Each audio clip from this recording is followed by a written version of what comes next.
You hear me well? Good day. Yes, I hear you.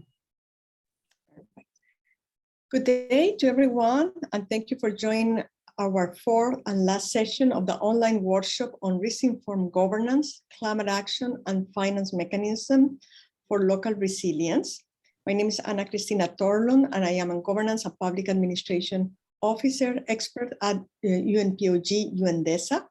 And today we will focus on Making Cities Resilient 2030, MCR 2030, and action planning for accelerating progress on the SDGs.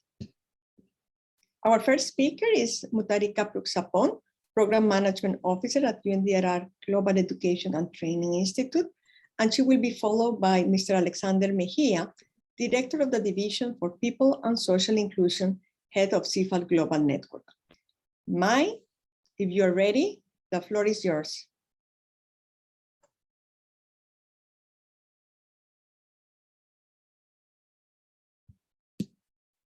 Thank you, Anna, and good morning, good afternoon, good evening, all participants. And once again, my name is Mai Mutharika Pruksapon, Program Management Officer of UNDRR based here in Incheon, Korea. We have met already in the last sessions talking about the scorecard. So today I will take the opportunity, and it's a pleasure for me to be introducing to you about the Making City Resilient 2030 initiative. Let me share my screen first here. Yes, so let me go through a little bit on what the MCR 2030 initiative is all about, the rationale why we have this initiative, what we want to bring as the program MCR 2030, how cities, stakeholders, if you're an organization with the expertise to work with cities, how can you join MCR 2030 and work together to support local resilience and support local governments to be able to progress along the resilience journey. So some of you may be familiar with the term Making City Resilient. Since 2010 to 2020, there was this Making City Resilient campaign that helped to raise awareness and it basically was an advocacy campaign to raise awareness and understanding that local resilience is important for local governments to also understand more about what disaster risk reduction is all about and be able to make the commitment that they would want to invest in making their cities safe and resilient. Now, the campaign was run in the past decade for 10 years.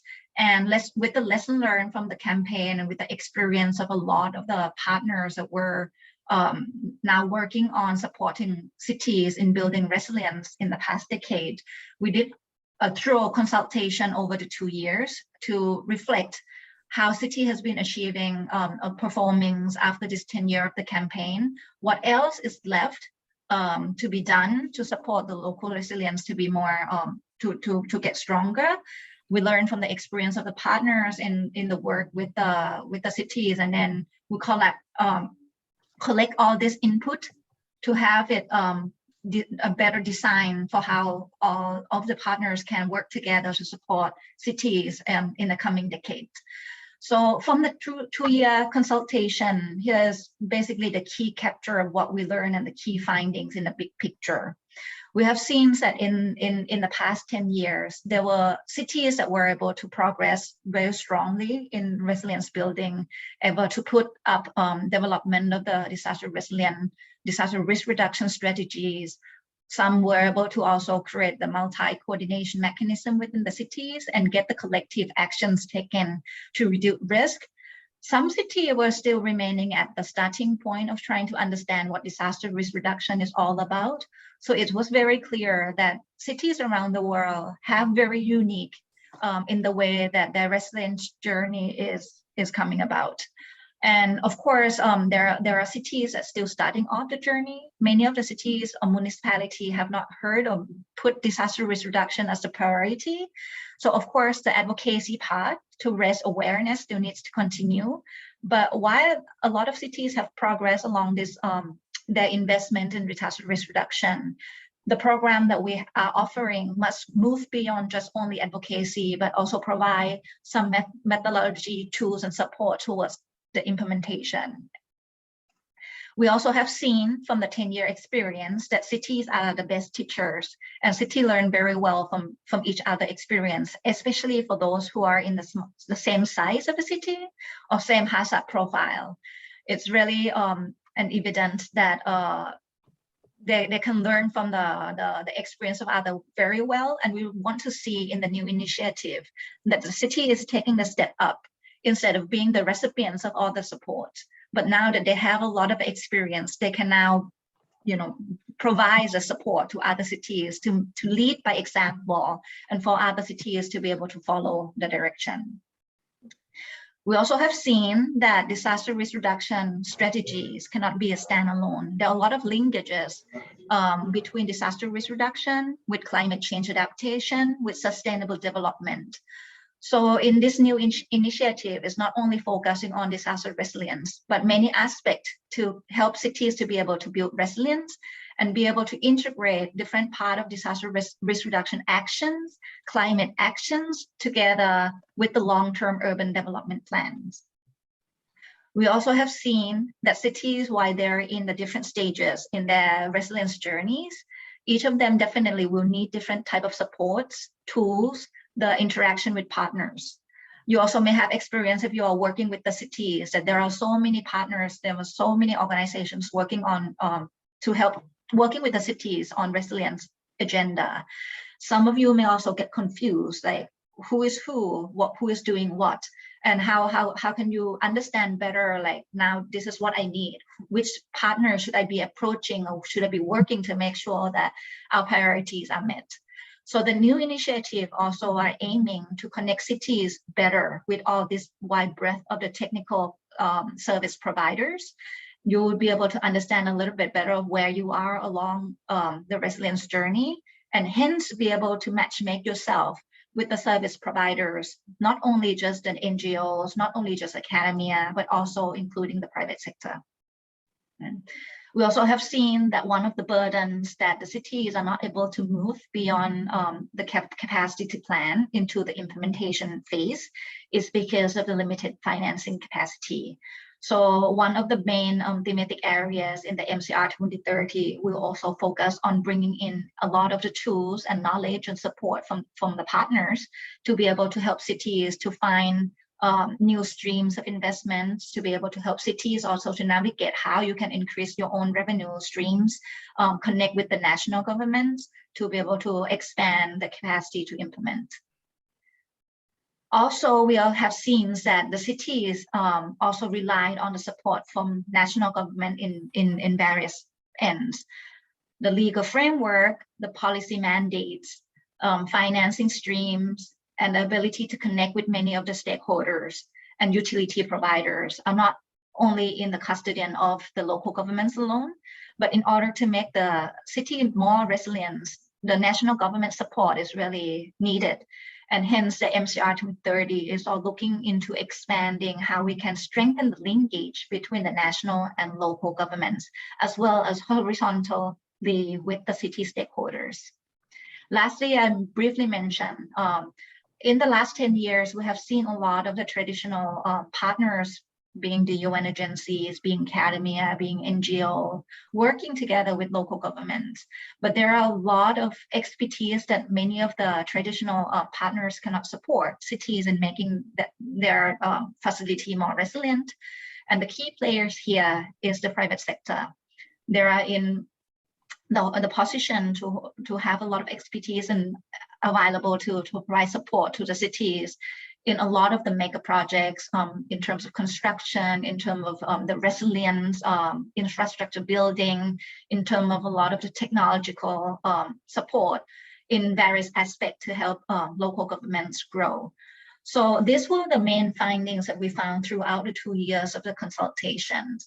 So that put the aspiration into the collaboration under MCR 2030. We aim to bring first the resilience roadmap. We laid out this as a normative framework to define the stages of progress that city could use as the guidance to help to improve local resilience in the long run. What we want to bring here with the resilience roadmap is to emphasize that disaster risk reduction, climate action, sustainable development is not a one-stop shop, activities that city should take, but is instead a long-term investment that you need to continue to make yourself committed to take the actions and continue to implement, deliver, and to make sure that your city continue to progress and improve the resilient state. We know that the city would not be able to go through this resilience roadmap alone. So we bring a lot of global partnerships with the key partners that have been the players in local resilience in the past decade. We also bring in a lot of expertise to trying to break the silos between disaster risk reduction, climate change, sustainable developments, and bring the synergies to make sure that by you are taking this resilience roadmap as the normative framework, it helps you to guide towards achieving also the 2030 agenda, particularly SDG 11, which focus on resilient cities. We also bring in a more closer collaboration between the regional network, because we also see that in each of the regions, you have different priorities, you have different contexts, and we need to really bring the regional partners that work within the regions to be able to connect with the cities more closely and be able to transform a lot of the priorities you value within the regions into implementation actions. The governance of MCR 2030 is also not only at the global level, but we have 5 chapters in each of the region, one in Asia Pacific, one in Europe and Central Asia, one in Africa, Sub-Saharan Africa, one in Arab states, and one that covers the Americas and the Caribbean. So these are the 5 regional chapters are working closely with the regional networks to trying to broker a lot of knowledge and expertise to bring it closer to the cities in the region. And by bringing a lot of these partners together, the MCR 2030 aim to make available a suite of tools and knowledge guidance that can help the cities to move along this resilience roadmap progress. We do that through an online dashboard, where when we say joining MCR 2030, it means that you get access to this online dashboard that you will be able to use and track your progress along the resilience roadmap if you are the cities. If you are the supporting the service providers, you can also access to list your own service in a registry. It's like a marketplace where you can meet more of the cities. City can also meet more of the service providers, and it would help you to classify a little bit more on, we classify your services into different thematic areas. So it will be easier for the cities to be able to find the service from the service providers and be able to progress much better on the resilience roadmap. Now let's take a little bit deeper dive on what the resilience roadmap looks like. So as I said, the resilience roadmap is providing the guided steps for cities to be able to progress along the resilience pathway. We simplify the process into this linear process. By first step, city needs to understand, you need to know what disaster risk reduction, you need to know what climate actions, you need to know what sustainable development and resilience are all about. Rest awareness. Once you have the rest awareness, you bring all the constituencies of your cities together to understand this. Then you are moving into stage B, where the cities are in a position of improving your planning process.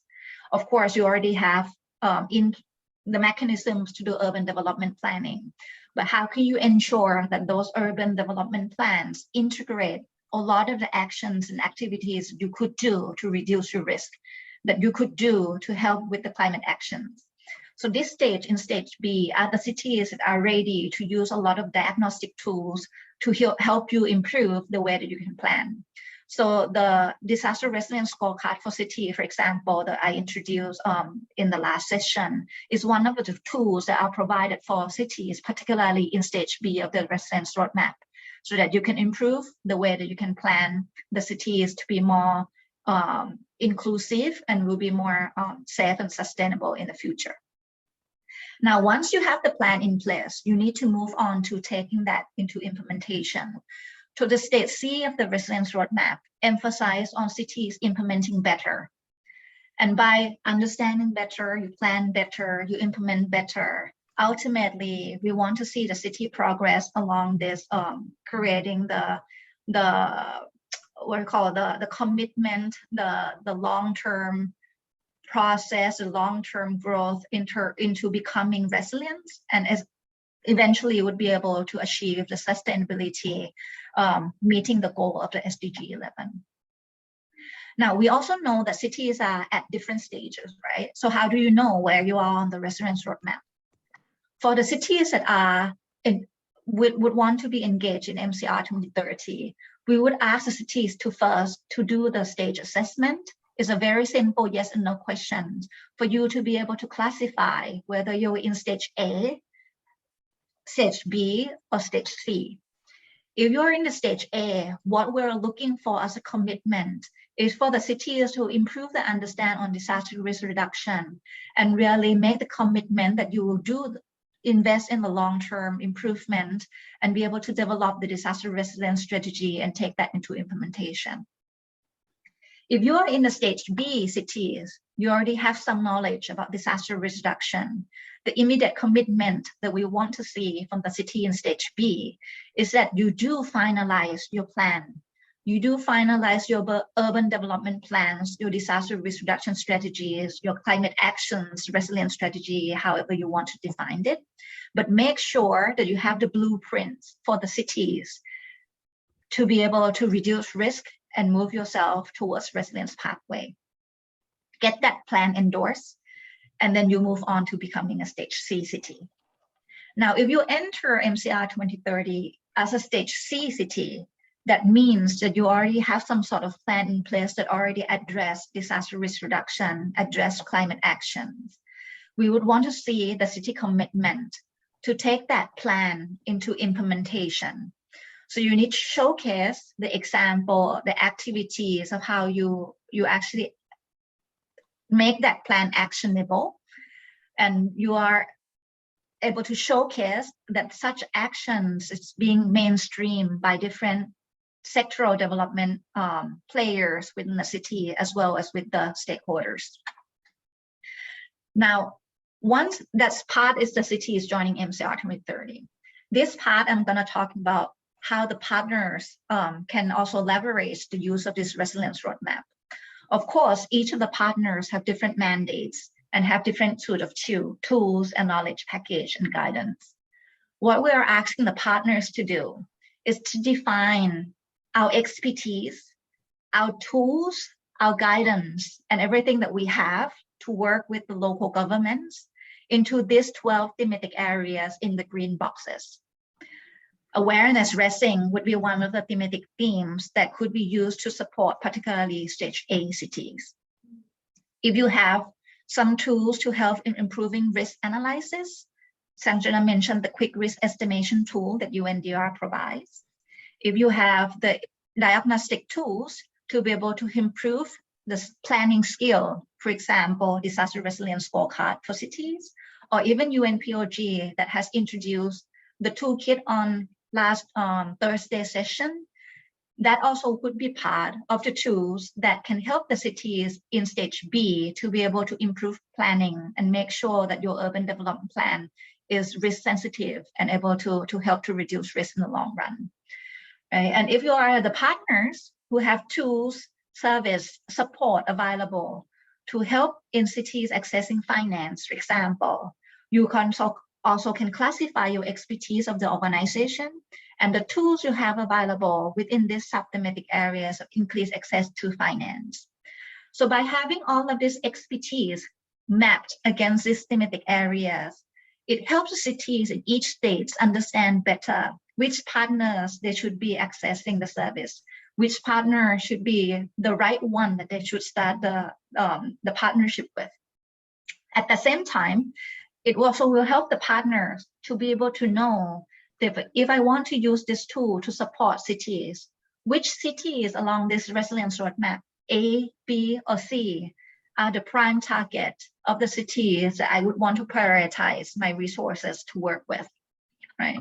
So all in all, mapping every aspect between the cities and service provider, we really hope that the Making City Resilient 2030 and the Resilience Roadmap become the framework that both the cities and the partners can use to guide the collaboration and be able to move the cities from becoming the stage A to B to C, and eventually becoming, achieving the resilience pathway. So we really look forward to see the cities and their commitments in this long-term journey. We're also looking forward for partners to be able to provide the expertise service to the cities. And we also see more than the cities and partners joining, but we really want to see the actual collaboration happening on the ground so that cities can take action and really move along this resilience roadmap in the next 10 years. Just the key step as a summary with the resilience journey within MCR 2030 is really, we want to see the cities understand where they are on the resilience roadmap, for the cities to make the commitment to make the change, particularly the long-term investment along this resilience roadmap. We also expect the partners to provide resources and tools. We also hope that we'll provide the platform for MCR 2030 to connect the partners and cities together and be able to support the city to progress through this resilience journey. Now, if you are the city and you want to be engaged with MCR 2030, how you can get started? Very simple. You need to find an entry point by taking this stage assessment. It's a yes and no question, about 2 or 3 questions. It depends on your first answer. The second answer will be different dependent on the answer you choose in the first questions. But by only these 2 or 3 questions, we would be able to help you capture where you are, whether you're stage A, B, or C on the resilience roadmap.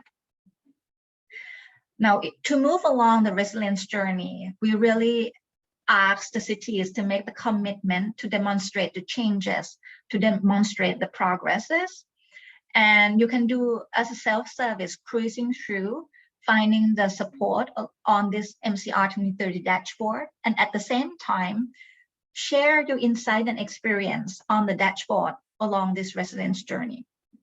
Now, each of the stage cities have different requirements and critical milestones that we would like you to demonstrate as the progresses.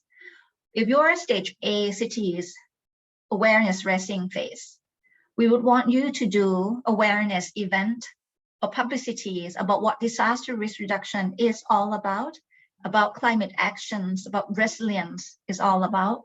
Make that publicly available with the attendee stakeholders outside of the government. We want to see also within the government structure that it goes beyond one single agency. Break the silo, not only emergency response agency, not only the city council, but everyone within the cities, you have the stake to help in reducing risk. So do the orientation workshop on what disaster risk reduction, climate action, sustainable development, and resilience are all about. Make sure everyone's on board. Then thirdly, we expect that you will establish a multi-sectoral committee on resilience building. This will really help you to have the mechanism in place when you move towards into the planning and implementation step. Once you do all of this 3 items, just share the insights on the MCR 2030 dashboard, and you will be moving from stage A to stage B. If you're at stage B cities, there are 2 things we would want you to make the commitment to make as a critical milestone. One is simply complete a disaster risk reduction and resilience strategies. You can embed the disaster risk reduction actions, climate actions, or resilience actions in your ongoing urban development planning process as well. Make sure that your development plan is risk sensitive. Then make sure that that plan gets endorsed by appropriate governing body of your cities, whether it's city council, whether whoever that has authority, to make it legalized, and so that you have some documents, some strategies that can really engage every stakeholders within the cities to take the implementation forward. Now, if you're stage C cities, there are 4 things that we would like the cities to share. 1, demonstrate that you have deliver your action plans, the items you have included in your city planning on how you reduce risk and how you build resilience. 2nd, demonstrate also the experience of how these actions have been mainstreamed and institutionalized within the city structure. Thirdly, we want to see more and more examples of how cities have access resources, particularly financial, for implementation, because a lot of other cities around the world would want to learn that from you. And lastly, we want cities to take the position of being a teacher, being the learner, create that city-to-city learning atmosphere. So we'd want to ask you to share how you have been mentoring or sharing the experience with other stage A and B cities. Now, if you are in the position in stage C that have done a lot of progress, you're in the position now, you are in the rich knowledge to be able to share to other cities in the network. We would want to invite your cities to become a resilience hub. Resilience hub is not merely a recognition, but it's a step up for the cities to instead being the recipients of all the supports that you can receive from the partners, but you will be pledging yourself in the position of also providing support to other cities.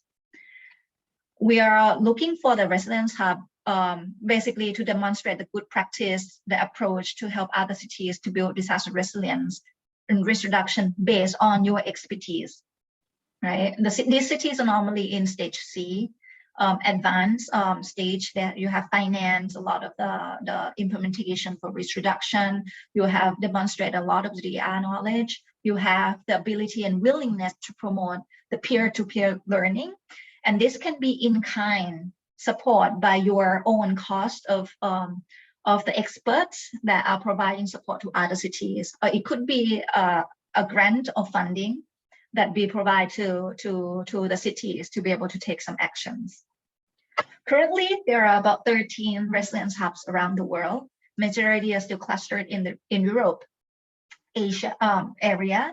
There are a few in Latin America, Central America, one in Arab states, and one in Asia Pacific, which is Incheon City, where I'm based at here in Korea. Now, as I also said that MCR 2030 is really a global partnership to support local resilience. It's not owned by UNDRR. It's co-owned by these 11 entities that you see the logos on the screen. This agency, if you see the name, you know that they have been working a lot with cities around the world in different forms. Some have the expertise in terms of mobilizing the political leaders. Some are the veterans in the climate actions. Some have the expertise in building resilience infrastructure and investment, grant and loans. Some also work a lot with community engagement. Some in human settlement, some in financing, and etc. So by bringing all of these key partners together, we really went through this consultation process together, and so we co-own and co-deliver MCR 2030 as the core partners. All of these entities sit in the global coordinating committees that meet a few times a year to review the progress of what MCR 2030 is bringing to cities, to also troubleshooting some of the critical strategic guidance of the MCR 2030 rollout. But aside from the core partners, of course, 11 agencies cannot help the cities around the world. MCR 2030 welcomes all sort of expertise entities, specialized agency organizations that have the expertise that can support cities in any aspect along this resilience roadmap. And it can be development agencies, it can be donor agencies, it can be NGOs, civil society organizations, academia, research, media, even private sector. We, as I mentioned earlier, would request all of the partner service providers to join MCR 2030 to classify our services in these 12 thematic areas and identify the region of coverage. So it's easier for the cities to find you and be able to get hooked up with for the implementation and collaboration. The registry of the service is available and it's breakdown, it's filterable. You can search and browse through by the type of the service. You can browse through by the regional coverage so that it's easier for each of the region in cities in the regions to be able to find the service provider.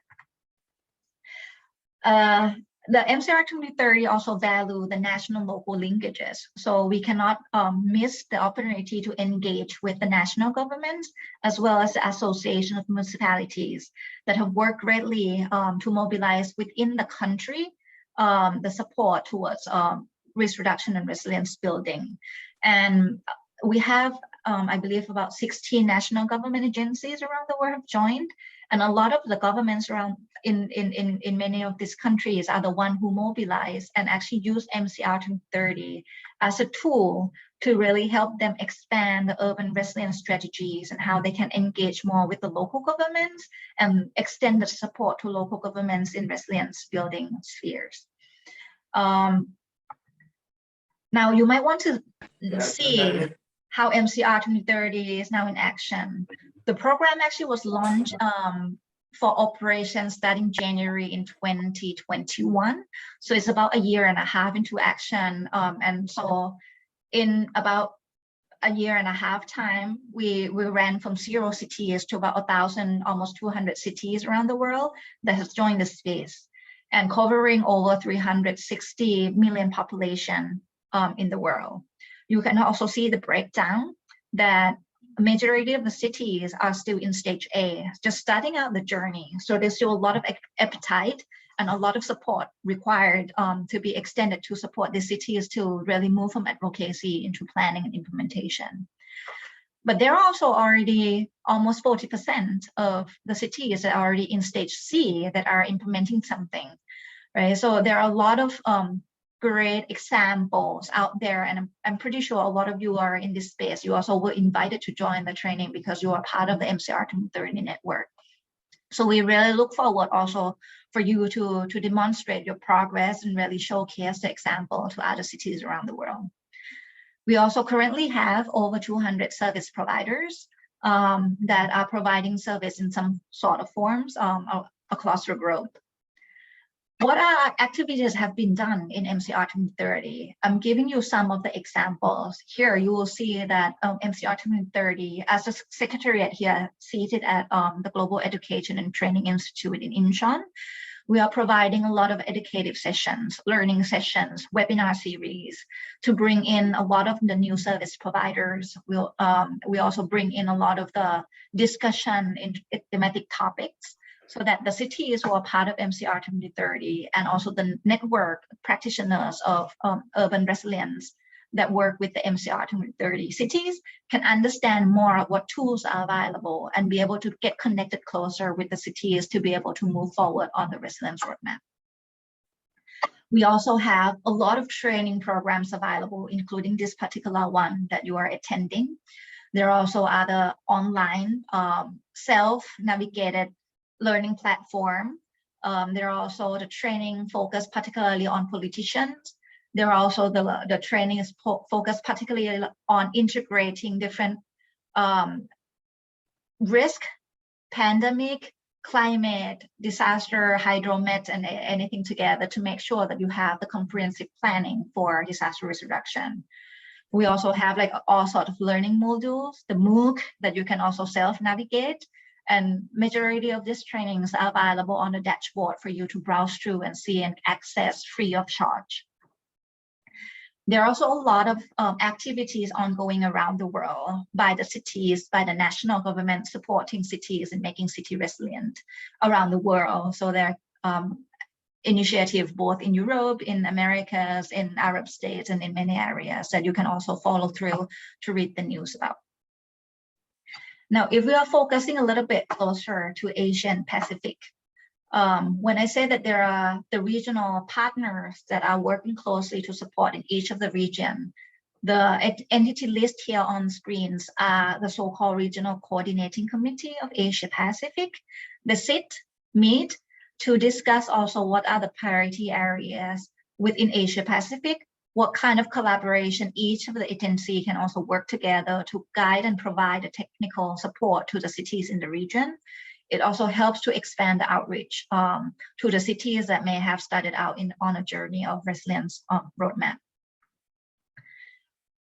We also have Incheon, as I mentioned, in the Republic of Korea to be the first resilience hub in Asia Pacific.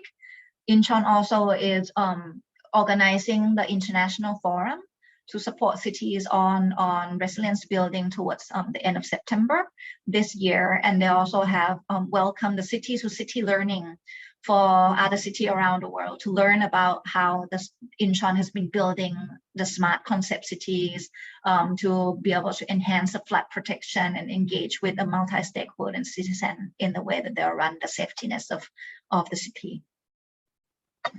We also have the example of the national level authorities. So in the case of Indonesia here, has partnered with the organization COCARI that take the rapid nationwide resilience assessment, basically running through the stage assessment of all the 500 plus local government authority in Indonesia to understand the big picture, where all of these 500 plus municipalities in Indonesia are in terms of stage A, B, and C. And they are using this to help to develop the roadmap and this Indonesia disaster resilience outlook towards 2024 and beyond, so that they can better resource and provide guidance on how to support the local governments from the national government perspective in cruising along this resilience roadmap. We also have seen the example of the Philippines that kickstart using MCR 2030 as a guidance to support cities in the Philippines. There are also ongoing discussion on having also a Philippines dedicated capacity building program that focus on local resilience in the coming months. Then we also just recently kickstart the process in the Maldives, where the National Disaster Management Authority, NDMA, also partner with the local government authorities, the two big agencies in the Maldives that look after one, disaster risk reduction, and two, in terms of expanding decentralization mechanism and supporting the urban development planning across Maldives. So the two agencies work together and have joined MCR 2030, have worked with the pilot cities within the Maldives, which is Kutu Fushi City, to be the first cities to take the resilience roadmap journey together with MCR 2030. They also recently completed the preliminary scorecard assessment and have formulated a list of the action items to move forward into implementation. We also have the case of Bangladesh that was spearheaded by the Bangladesh Municipal Association of Bangladesh, or MAP, that actually work across 264 municipalities in Bangladesh, mobilize them to join MCR 2030, and also providing support to majority of this municipality to run the preliminary resilience scorecard to inform the development of the risk reduction actions. We also have the active participation of Academy and Training Institute. In this case, the Asian Institute of Technology has partnered a lot with UNDR, with DCLAY, with the World Vision, with many entities to frame the capacity building program focusing on strengthening city resilience and climate disaster risk. We also have UN Habitat working with SCAD and also bringing a lot of partners, including UNDR, and into this Asia Pacific Mayors Academy that we provide the training to the political leaders to understand more on disaster and climate resilience. So there are a lot of ongoing activities here and there that really support the cities, and we are bringing a lot of the partnership and expertise together. We also have the case of the International Federation of Red Cross and Red Crescent Society, IFRC, that also customized their expertise on heat wave management and communities engagement into a guidance on making cities heat resilient in Asia Pacific. They ran the forum and also developed this report and the guidance note to support cities in combating with the heat wave. And you can see with all the logos that the partnership not only by IFRC, but also by many other urban resilience practitioners and organizations supporting this field. There are also many, many more services available for MCR 2030 cities. So I'm going to be citing a few from each of the states. So this one in stage A, the thematic areas on awareness resting on disaster risk reduction and resilience. You can see here that there are a lot of services available from the resilience hub that also can provide some guidance and introduction on how to use the nature-based solution to combat with climate change. We also have the service provider becoming the Australian National University, for example, that are up to provide the research service, technical assistance on risk reduction and disaster solutions for the cities. We have also the IFRC that provides the guidance to the vulnerability and capacity assessment for the cities, and also a partner UCLG, United Cities and Local Governments, that provide the online course on fundamental on resilient governance. And this is also free of charge, and you can access it online. We also have this example of the services available for stage B cities, which are from all sort of partners, again, from the core partners from private sectors. Some are focusing on specific area risk assessment. Some also providing the guidance on the planning cycle. Some also provide technical cooperation like JICA to move forwards to also connecting with the infrastructure investment project in the long run. Getty, UNDR Global Education and Training Institute also provide a training on making city resilience and how to develop local disaster risk reduction and resilience strategies, similarly to what we went through in the scorecard session on a Tuesday. Example for C cities in the thematic area on accessing finance. We also have, like, for example, the City Climate Finance Gap Funds that is provided by the Global Covenant of Mayors for Climate and Energies that help the cities to package the early stage of the project preparations for financing for climate actions. We also have ECLAY, Local Government for Sustainability, providing service on transformative actions program that also help to increase access to finance. We also have the City Resilience Program by the World Bank, GFDRR, that also helped to provide capital mobilization advisory. And there are many, many more that you can access on the dashboard. Now, you also may wonder what the dashboard is about. So here we go. So the MCR 2030 dashboard is a closed online platform that allows the cities to monitor progress and record, share insights of your progress for other cities to learn across the globe. It's basically a marketplace or registry for the city to be able to find the service providers, and vice versa for the service providers also to be able to scout and find the cities that they would want to work with. They could also look through the insights by the cities to also find, for example, the example from the cities. And many of the cities that have provided insights on the dashboard have been invited to speak and share the experience in many of the regional and global events that many of our partners are organizing, including UNDR's event. And emphasize again, when we invite people to join MCR 2030, the joining process is done through this dashboard. So once you finish the progress, you automatically have access to this dashboard. Who then can join and access the dashboard? We have two main groups of the users on the dashboard. One being the city and local governments around the world. And by using the word cities, it's just a simplification form to refer to any sub-national units. It can be a state, it can be province, it can be a cluster of districts, it can be any form, municipality, anything that you have within your country boundary and jurisdictions, how you divide the administrative process boundaries.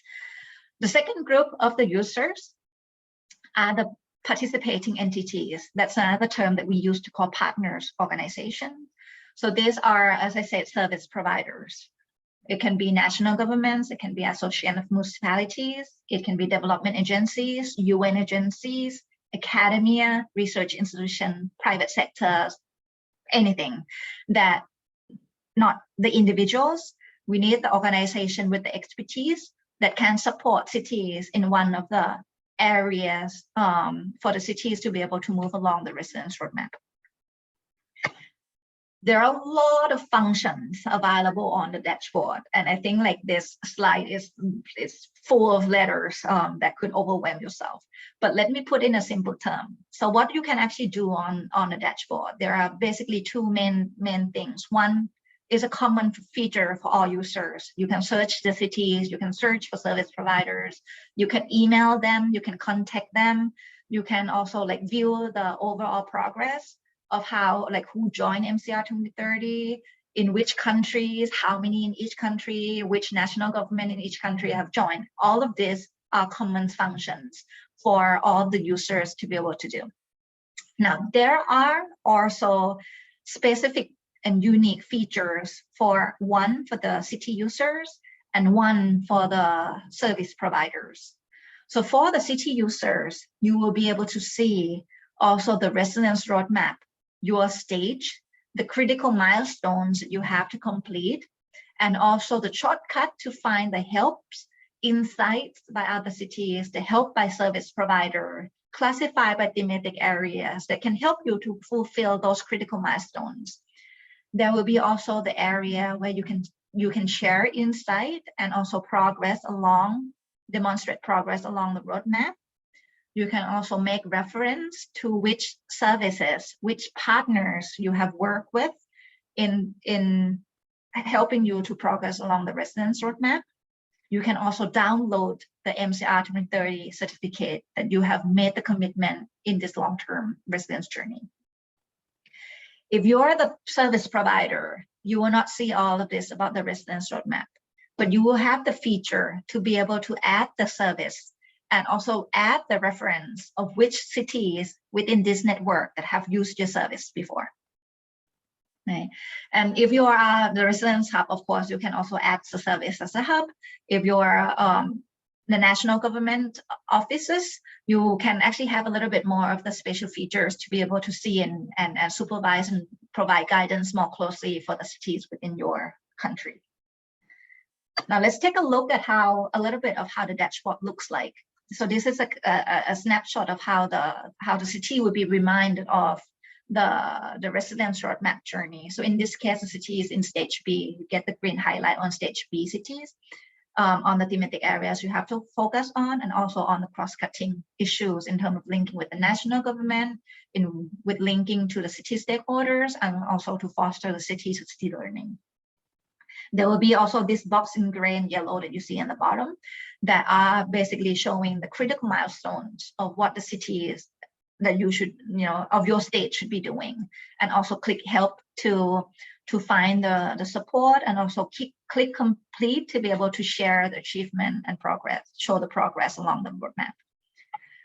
There's also some snapshots of how you can search for the service providers and how you search for other cities. And these features also are common to not only for the city users, but also to the partner users. City can share the insights. The insight can be classified by also different stages, by different regions, and by different other filter options that we have available. We also have the country snapshot that you can also see the country progress. Like in this case in Brazil, how many cities have joined, what are the stages that break down, how many populations covered, which city have joined, whether city have shared insights, whether the national government have joined, whether there are guidance, anything from the national government that are provided for the local government. Cities can also download the certificate, and the dashboard is built in the way that you have one profile curated for the city user, for your own cities, but multiple users from your city can have access to this same profile. Similarly to the partner, if one partner creates the partner profile, you can add your colleagues to have access to see the same profile on the dashboard. And there are many more fields there. For the partners, there are specific features for you to add the service. Of course, as I said, you can search for the cities, you can look for the good example, you can explore the markets, you can also contact the cities to create a collaboration. But when you are adding the service, it's important for you also to understand which service fit with which thematic areas of the resilience roadmap, so that it will really help to slice and dice, and the user will be able to find you easier and know exactly how they can get connected with you and forward. Now, joining steps are simple. There are 4 steps for the city users. First, of course, you have to know which stage you are on the resilience roadmap by taking the stage assessment. You need to prepare a letter of commitment that from your mayors or the city leader that you are pledged to take the long-term journey on this resilience roadmap along with MCR 2030. Then you just come to create a prevention web account. And prevention web account is a resource website that is operated by UNDR that you can also browse through to see a lot of the useful knowledge guidance on disaster risk reduction. Then once you have the prevention web account, you just come to log into the dashboard account and create your city profile and complete the city details profile, and you can start browsing and start to get connected with other partners. For partners, process is the same, but you don't need to take the stage assessment. You should go right into creating the prevention web account, then create your dashboard account, both the basic profile, complete the detailed profile, and then most of all, you need to list your service to be able to help you get connected better with the cities in the network. There are a lot of guides that have been developed to help you to onboard the usage of the dashboard. So one set is provided by the local governments. There are the guidance on how you can join, how you can download the certificate, how you can complete your city profile, how you can search for the service, how you can share your insights, and many, many more. For the partners entity, we also have the guide for you on how you can join, how you can complete the profile, how you search for the cities, and also how you add the service. And similarly, with the national government, they also have similar access to the one that are participating entities do. Joining is, as again, I said, simple. Just go to this mcr2030.undr.org/join, and you can easily get navigation to this dashboard guides and also be able to log on to the system. So that's pretty much the overview of the MCR 2030 and what we aim to bring within the network. And we really look forward to have your cities, and if you are the organizations, that you join the space, and let's begin our collaboration to make sure that there are more and more cities becoming resilient in the near future. So thank you so much, and over to you, Anna. Thank you, Mai. And I see some questions from the floor. If you want to raise a question for Mai, please raise your hand, or we go through the chat, your questions.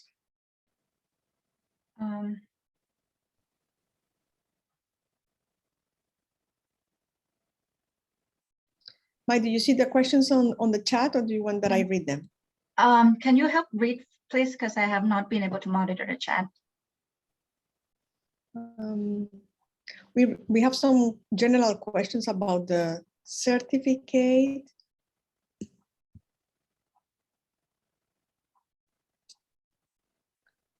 I think the best, if anyone wants to raise a question to Mai, is to raise your hand. The icon of the hand is under reactions.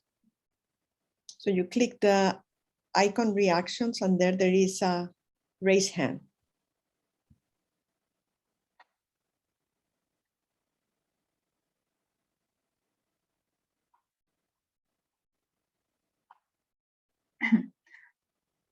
Let's see. Sure. Yep. So, well, all in all, what the presentation here on the MCR 2030, what I would like to basically highlight is that now that you have gone through the training, you have been exposed to some of the tools. The MCR 2030 Resilience Roadmap is something that you perhaps can also benefit on, help guiding a little bit more structurally how you move and use these different tools to help you move forward in resilient journey. And also that because we are only able to introduce only a few tools and useful knowledge within this training. There are many more resources that you can access and be able to also tap into. So do maximize the utility with this dashboard access and also get connected with the partners. I think that's a key point that I would want to leave with you today. There is one question on MCR program. It is also for small cities or only for big cities? It's for any cities around the world, like regardless of size. Because as I say, that each of the cities are at the unique position, right? So that's why the resilience roadmap is also not only focusing on the cities that are in the advanced stage in implementation, but also we want to look into tapping into the cities that may have less chance to understand what risk reduction is about and be able to really begin your journey to become resilient as well. So, yep, it welcomes all subnational authorities around the world that would want to make the commitment on this long-term investment together. Now questions are coming, so we always need some time. So there is one question about what is the criteria for a city to be considered as a resilient hub? Yes, for a city that wants to become a resilience hub, basically they must be on stage C of the resilience roadmap, so already in the implementation phase. We look for the cities that have already had pretty much robust disaster risk reduction system in place and would want to, well, in the position to share the experience to other cities around the world. I also see that question come actually from Makati City. And the city like Makati, you already have been working a lot in terms of sharing experience with the CityNet network, for example. You also have been using a lot of tools to really help make your city plan very robust and integrative. You also have been working on integrating engagement of the private sector and all of this. And you have been working like on different forms in sharing your experience in different platforms, and also sometimes even in the twinning program to support cities in other countries. So the city like this are already in the position that you already have taken action to support other cities around the world to move also forward as, you know, to become resilient. So these kind of cities are already in the position to really be able to apply for the hub. What we expect the hubs to do is that in the application form, we would look forward to the city identifying the key actions that the cities would want to do, not for your own cities, but what you can do to support other cities around the world to improve resilience. It can be extended support in terms of trainings. It could be extended support in terms of sharing experience in terms of city-to-city learning. It could be, in many different forms, but the key point within that is that we want you to take actions to give forward to other cities. So if you are able to compile those in a 3-year action plan, I think that will be what we're really looking for as the hub's activities. Thank you, Maite. Thanks for your insights, but also they want to know about funding, how they can apply for the funding. Can you be more specific on what funding is about? Exactly. I don't know. This is another question about applying funding for development MDC. Maybe the person can take the floor, Dr. Samia. Or maybe you can write in the chat what MDC is, maybe. I think. Yeah. But in general, okay, in general, when you on the outset of the MCR 2030 and the partners that we have worked with, we can see that the trend is not that the agency provide easy funding to any city around the world for implementation. Cities normally need to meet at the minimum some criteria to be able to access the funding. And most of the time is in terms of preparing the project proposal that can capture what you want to do, why you want to do, and what kind of impact that you want to bring from taking that actions. And normally the people who may have the resources to provide for your implementation will really look for details like this, and so it's very critical for the cities also to be able to improve the capacities in how you write the project proposal and be able to package these so-called bangable projects so that it can be easily communicated to the people with the resource that can provide for implementation. And MCR 2030 within that thematic area on accessing finance have already a lot of the tools, the knowledge packages available by a lot of the partners on how city can learn to improve these capacities to be able to increase the chance of getting funding. Yeah. Good morning.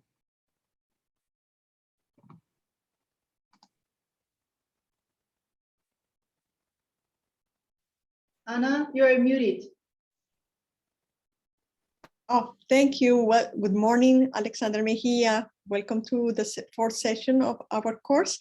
We are just finalizing the session with Mutarika Pruksapon on the last question. Maybe Mai, you can take one last question from the chat. There is one related on how we can get the trainings updates, and we share these details with audiences related to the fear or limit to specific audience. And another question just quickly about how media play their role in MCR. Thank you. Mm-hmm. I don't quite get the first question on training updates. I'm not sure if that's particularly to this training in general, perhaps not connected with MCR 2030 training. Any training, I think you mentioned in your presentation that you're doing events and some training to cities. Okay. So we normally circulate the training opportunities to depending on what, but like for example, this training is we circulate particularly to cities that have already participated in MCR 2030. But for a lot of the webinars that are open for general public, we circulate it into one of our mailing lists, which already now have about 18,000 plus urban resilience practitioners. And we will include all of you from this training in that mailing list so that you will not miss the opportunities to also get access to this learning opportunities through the MCR 2030 platform. Yes. And I think last question was how the media can play the role in MCR 2030. Yes. I think it's very important to media play a very important role to make disaster risk reduction or resilience agenda one of the priority issues of the cities, right? The more that people are aware of disaster risk reduction and that there's a need, that the government needs to do something, that the citizen needs also to do something to make sure that your city is safe and resilient. I think media really play a critical role in echoing this importance across the cities so that it stays in the cities, it stays with the citizens' understanding despite the turnover of the local governments who are in power. Right. So within MCR 2030, we welcome the media also to continue sharing like this kind of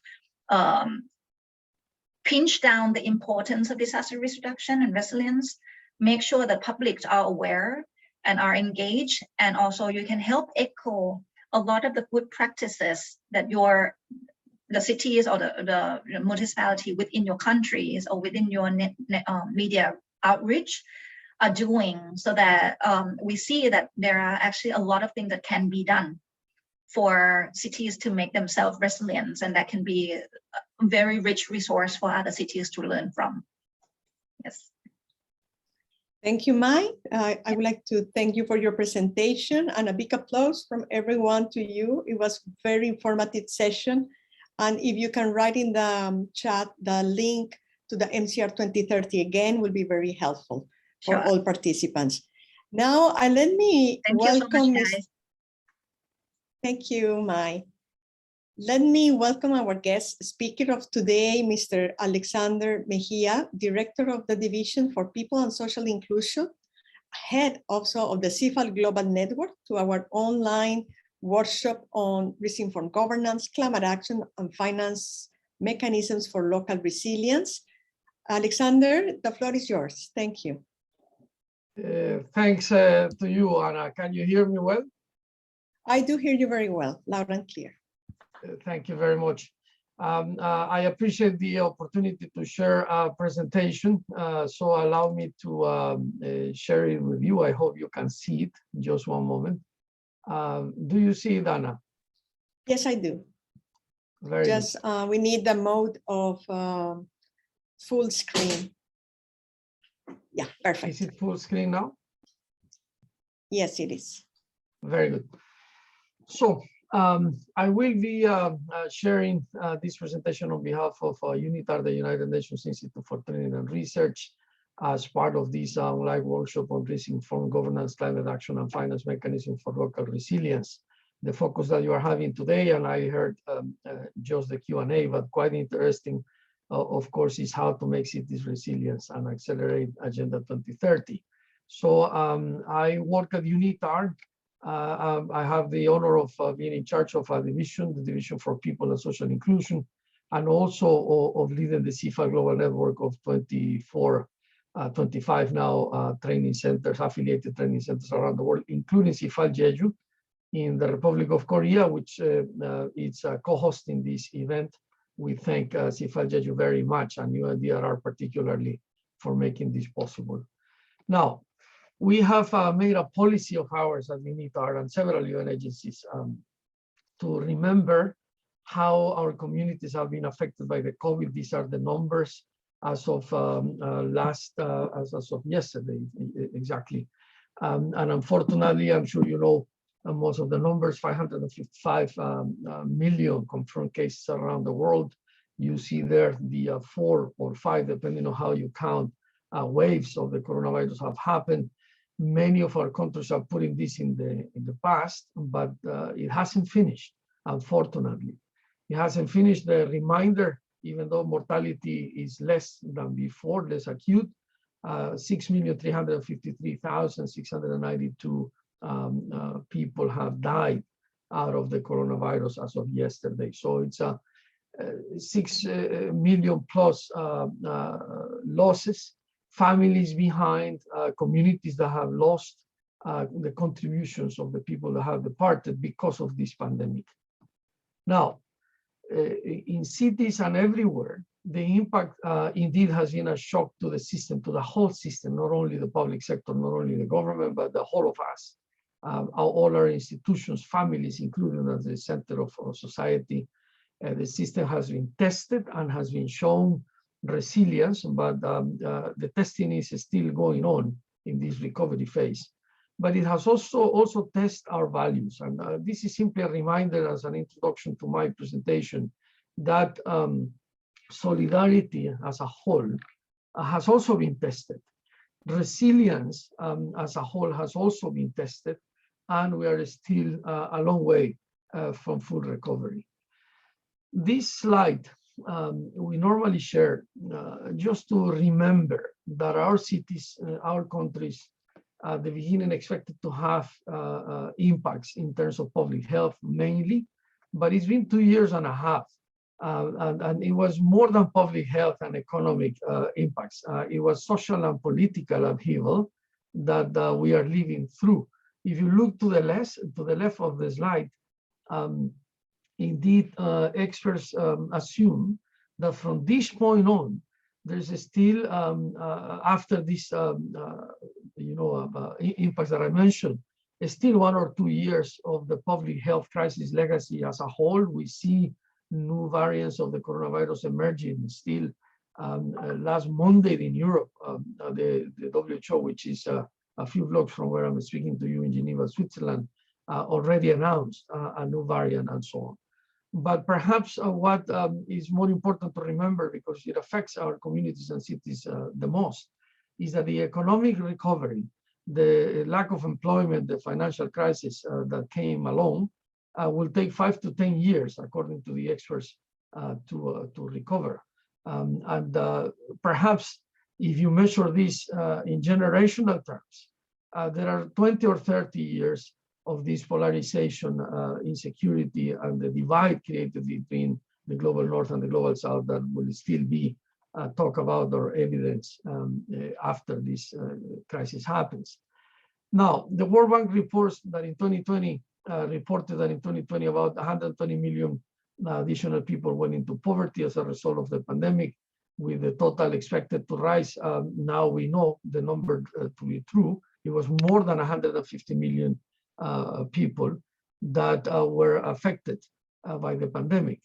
But let me remember, I'm talking about the paragraph in the center at the bottom, that at the end of 2019, and there are new numbers announced, but not yet there. So we still have to use it. At the end of 2019, approximately 10% of the global population lived on $1.90 a day or less.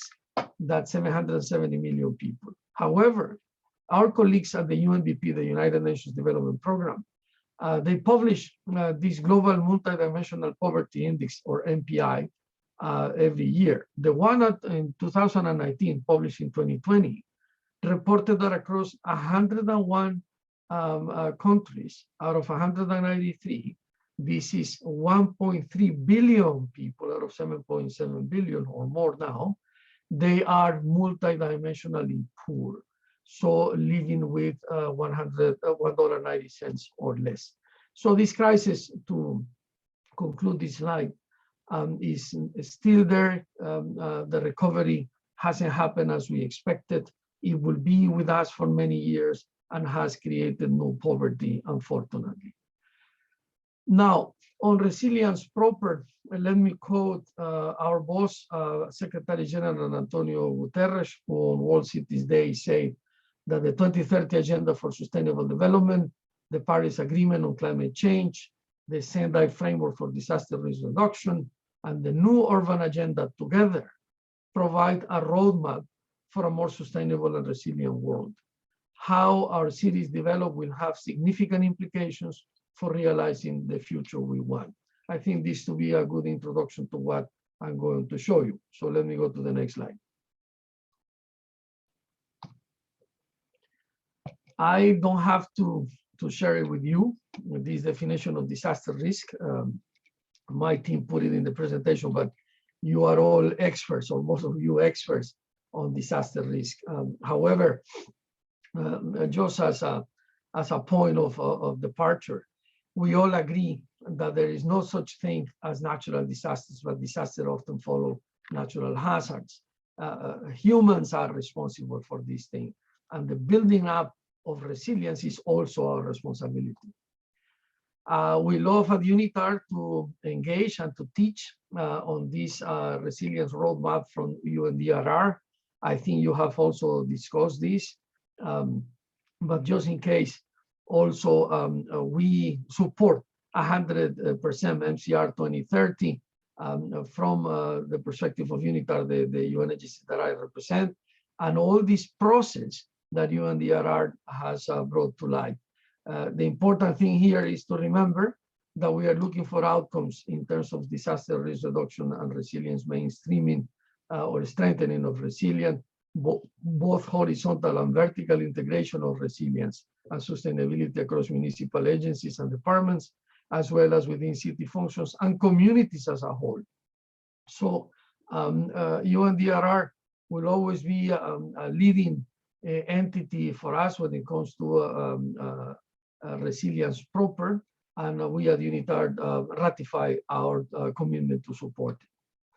This is also something that we jointly teach or use in our capacity building efforts, the innovation curve that most of you also know, but it was important to mention it at the beginning of my presentation to understand where we are and where we need to be, and why risk-informed systems-based approaches and decision-making remain critical when we do capacity building or we share information. Sustainability requires that we go from understanding reactive survival and disaster management or disaster response to build risk prevention, to make our cities and communities compliant, more sustainable, regenerative, and to be more integrated in a way to deal with disaster management and to live with, to learn to live with uncertainty and to build adequate disaster responses.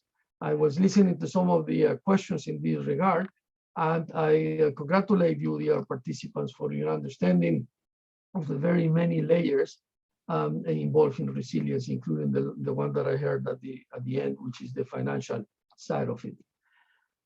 Now, it's important also for us, from our perspective, to understand that there are horizontal links to capacity building. These pictures that you see there are from a recent workshop in Fiji that UNITAR led on women empowerment towards resilience and disaster management.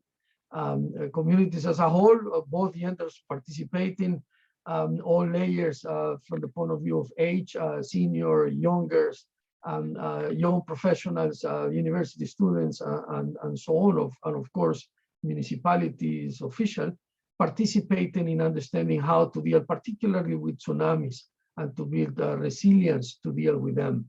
The picture to the left, the picture to the right, is how women and head of households actually teach children what to take in the case of a tsunami and after a tsunami alert is shared. But the important thing beyond the pictures is that we need to understand that peer-to-peer learning has proved to be one of the most effective ways to achieve local resilience throughout the duration of the MCR campaign and as witnessed by similar initiatives. This horizontal link must be ensured. Enhancing a culture of peer-to-peer learning will help cities to implement their initiatives with minimal disruption and allow DRR and resilience strategies to be expedited. We support MCR 2030 because it hosts regular learning opportunities that allow cities to bring together everyone involved for joint knowledge exchange exercises. Cities are indeed supported to access information through the campaign and the website and Prevention Web, which we also promote, and I'm sure most of you know, and also websites of partner agencies, like in our case at UNITAR.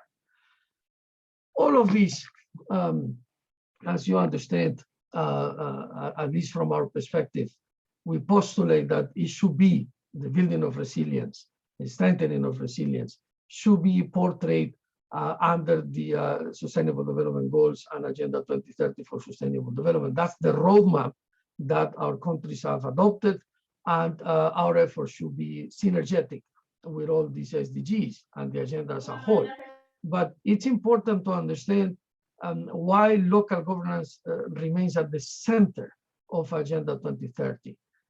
We recognize and reaffirm the urgent need to strengthen local levels. And there, I will share with you perhaps a short comment. I am a former government official from a national government. I come from South America, from Ecuador.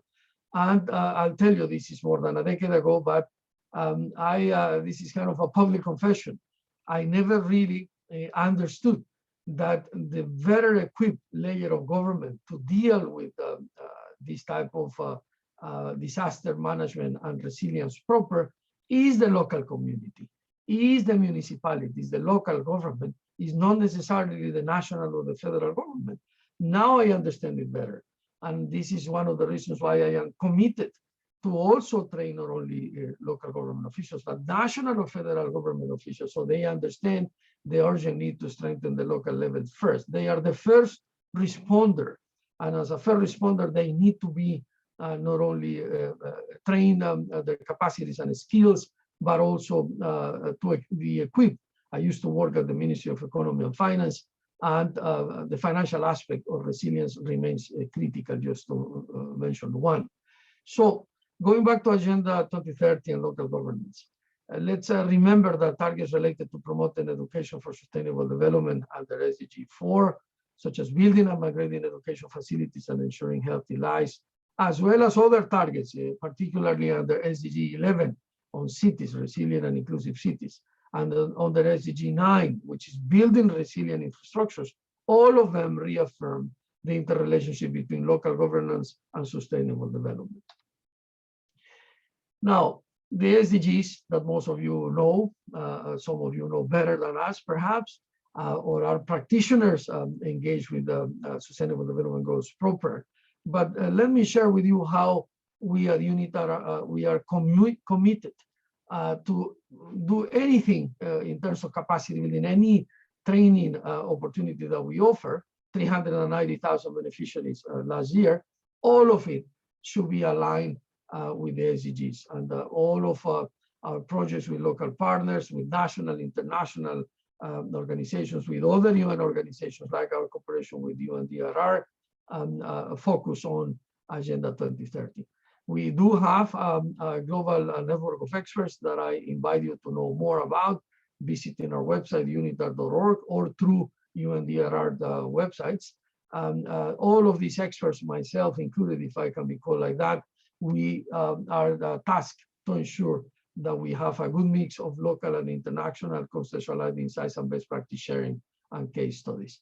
So the idea today was to tell you that UNITAR have some resources to share with you what you have on your screen, which is that there is something called the CIFAL Global Network, 25 training centers around the world, including the one that is co-hosting this event in the Republic of Korea, in Jeju, and that we are indeed all committed to provide innovative training at the local level around the world. If you have a CIFAL center close to you in the country where you are, I invite you to visit their website, to follow them on social media, or to contact them to engage with the training that they offer, or also with ourselves at our headquarters. Here you have a photo, just in inviting you to join us, of the CIFAL Global Network team in the last annual steering committee meeting that happens always at the end of every year. Our Director General and Assistant Secretary General, Nikhil Seth, is at the center of the picture with the mayor of Malaga in Spain, the city that hosted last year, 2 years ago actually, this meeting. So here you have a description of the network. I won't be reading it, but again, there are very many resources, most of them for free or gratis, that you can tackle if you would like to. These are the areas that we work on. We try to offer a holistic portfolio.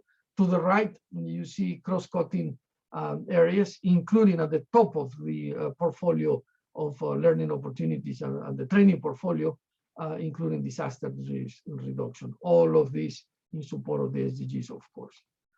Last year, we trained 87,000 beneficiaries with the network as part of the 390,000 beneficiaries for UNITAR as a whole. And you have to remember that UNITAR counts only the beneficiaries of learning events. In this case, the 87,000 that you see are those.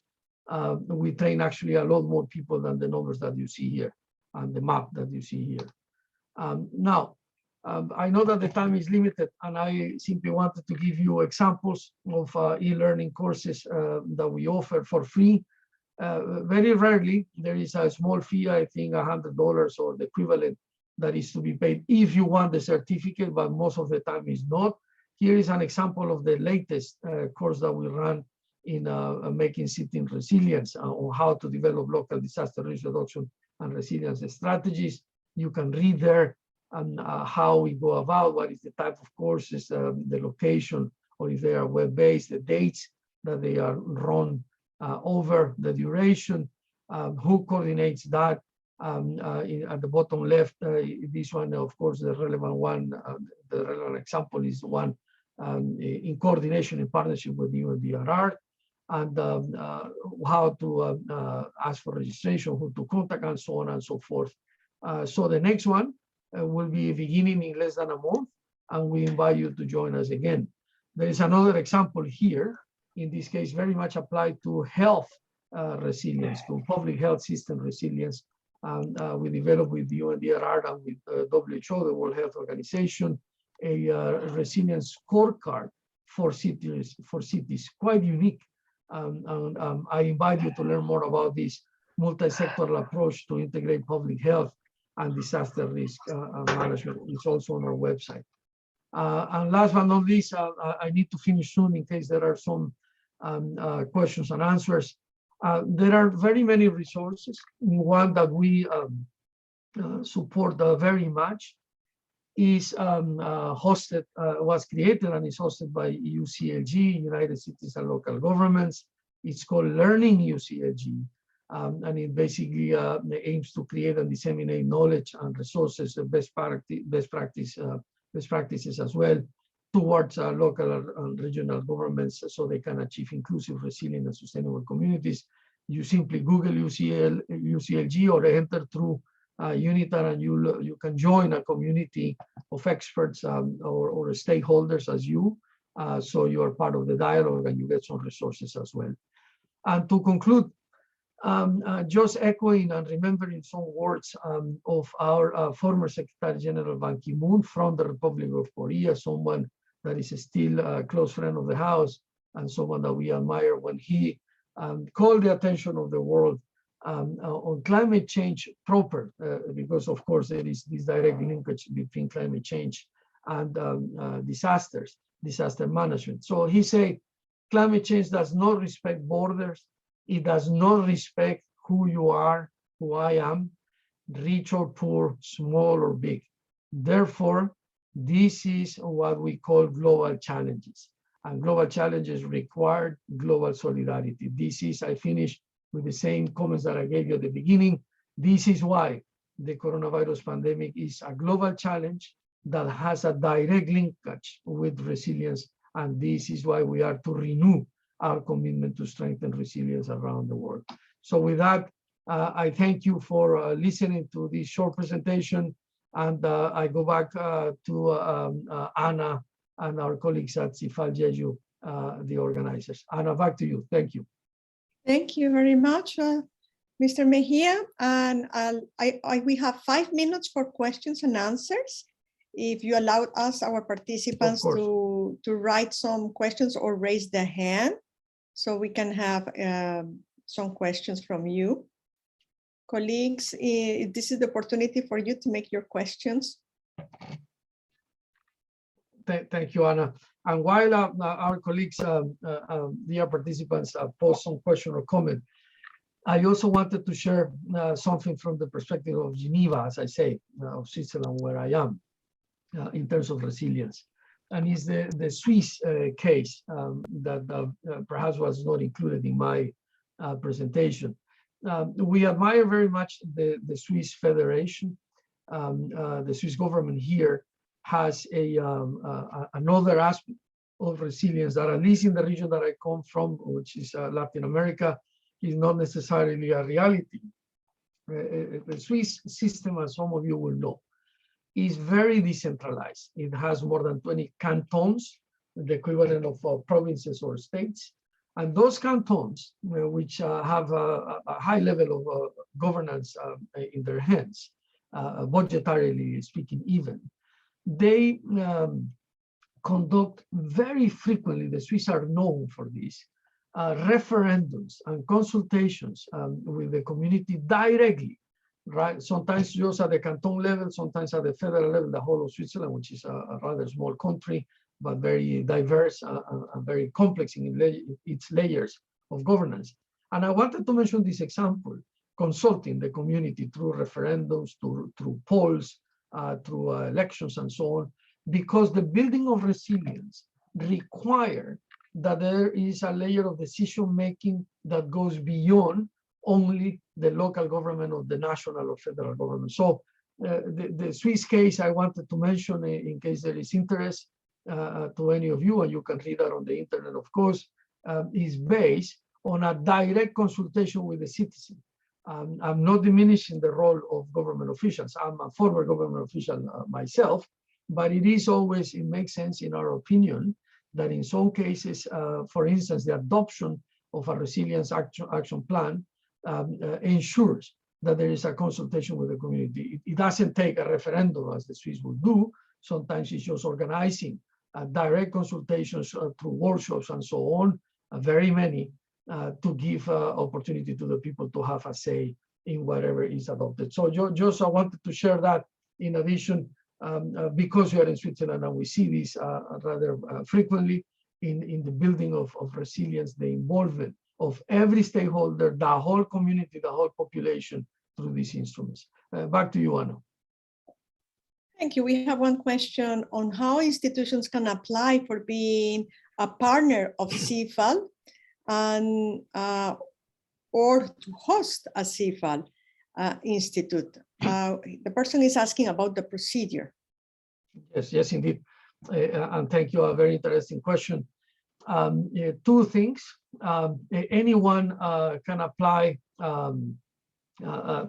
to our training or our programs, projects, initiatives as a whole, right? But on the institutional level, normally this is a little more complex, but it's open to any community, and there has to be an institution, as the question implied, behind. All of the centers that you show on that map, they are hosted by a municipality or sometimes a government ministry that is the partner that UNITART selects. But as of recent, I think 3 years, perhaps, or close to 4, we have also started working with universities. If anyone here represents a local government or a university or a national government even, we are always happy and willing to receive a simple letter or a simple email expressing the desire to create a partnership. And then we start by sharing something that we call the CIFAL Global Network Guidelines. We shared, of course, the tentative agreement, and more important than anything, we discussed over several Zoom calls or exchanges. We discuss what are the responsibilities, because it's shared responsibility for UNITAR and for the host organization. So it's simply sending an email or a letter to UNITAR. The contact information is on our website to express the desire of any institution that you may represent on hosting a CIFAL center. Back to you, Anna. Thank you very much for your answer, Mr. Mejia. It was from the city of Jakarta. And I think with this, we thank you for your presentation to all of us. We have around 125 participants moving on. And we thank you for sharing this experience and learning with all the participants. And we will move to the next session in a couple of minutes. Thank you again, Mr. Mejia. And if there is no, I received messages. Thank you for your nice presentation. And if we can have the presentation, I think my colleague from CIFAL you have already shared with us, and we will put. Yes, indeed. Yes. And just to thank you all again for hosting me. I will disconnect now, but just to confirm, as Anna mentioned, our colleagues at CIFAL you have the presentation and they can share it. I wish all of you a good day. Thank you for the opportunity.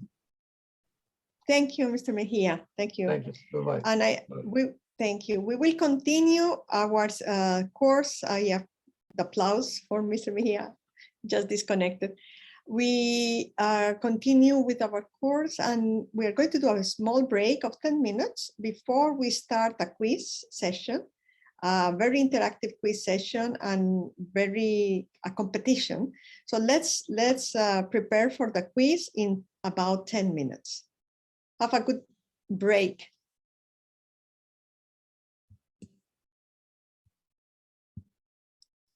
10 minutes break.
Speak. Speak.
Joseph, café.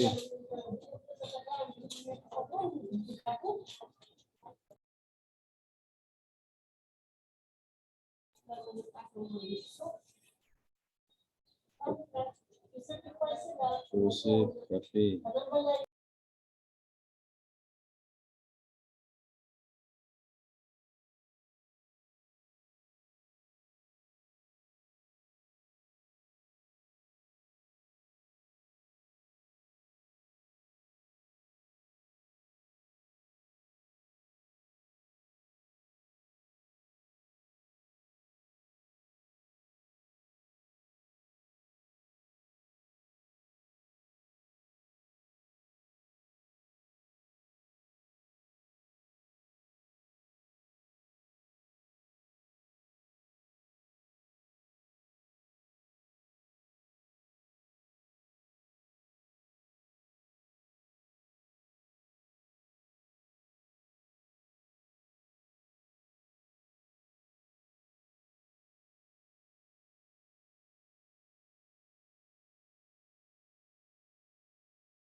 Hello, everyone.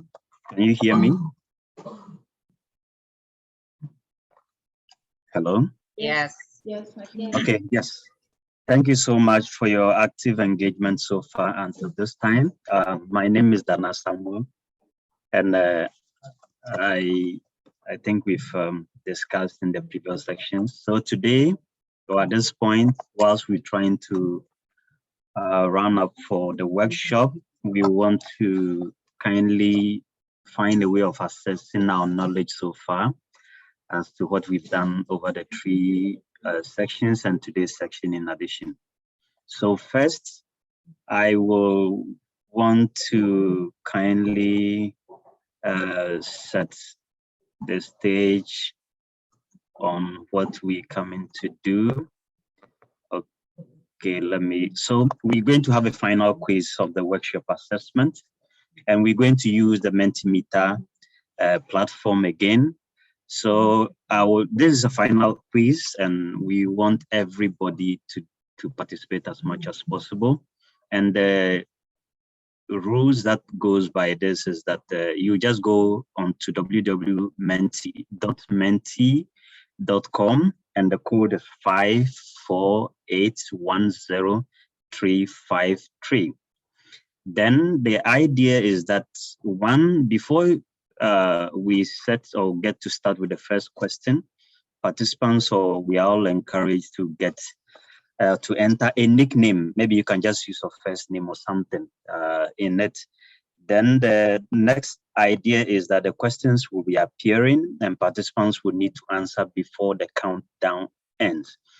The other part is that there could be the possibility of wrong answers or no answers, and that will show 0 points for that place.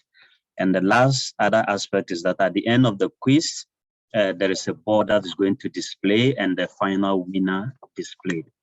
One is not just to want to get to understand how far you've been able to improve your knowledge so far until this time, and how much you've been able to accumulate that you want to use when you get back to your offices and your local communities, because that is the final objective or the expected outcome of this workshop. So before I stop sharing my screen, just try to go to www.menti.com and put in the code, and we get to start. We have 3 sections for this. So after every section, you see the results. And the idea is that the first section has 5 set of questions, the second section, 5 set of questions, then the last one, we have 5 set of questions. So I'll stop sharing it here. I'll also be guiding you at every stage of the questions. Thank you very much, and let's continue. Anna, you can share the screen, the other one, yeah.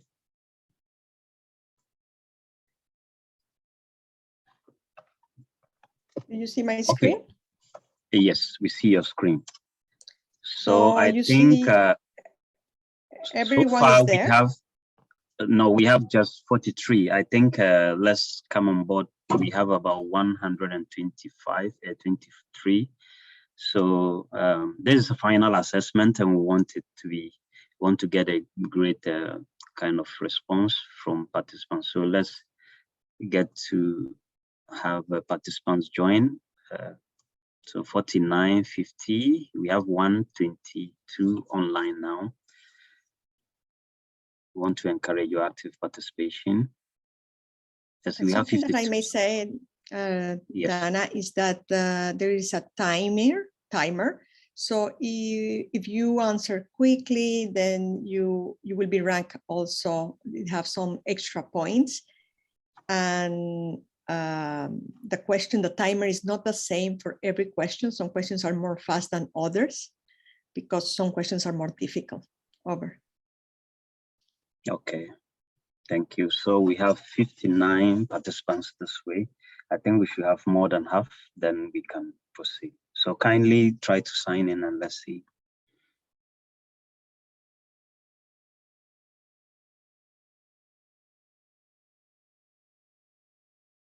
Okay. Okay, whilst we wait for others to join in, so The first quiz question will be displayed on the screen. So let's start it together.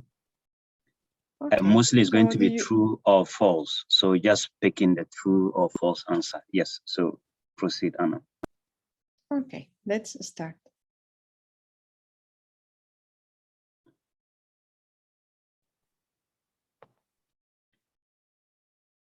Okay, so governments with disaster risk finance can have difficult and long negotiations with providers of support and within government to prioritize spendings. Is it true or false based on the first section we held with UN UNITA CIFA Jeju? Governments with this about disaster risk financing on our first day. So based on this statement, do you think it's true or false? Governments with disaster risk finance can have difficult and long negotiations with providers of support and within governments to prioritize their spendings. Is it true or false? You can reflect back and looking at the context and the setting, whether you find this to be true or false. So the timer is counting down, and I think okay. So here we get about 38 of the respondents said true and 28 said false, but the answer is false. I know it might be tricky sometimes. So the explanation is that with disaster risk finance, negotiations are carried out in advance while clear rules and financing mechanisms are in place that allows everyone to focus on the response to disasters. So the answer is false. The negotiations are often carried in advance in this light. So I think we'll be sharing the explanations again online for you to reflect on them. So for this question, that was the answer. The answer is false. So let's move on to the second question.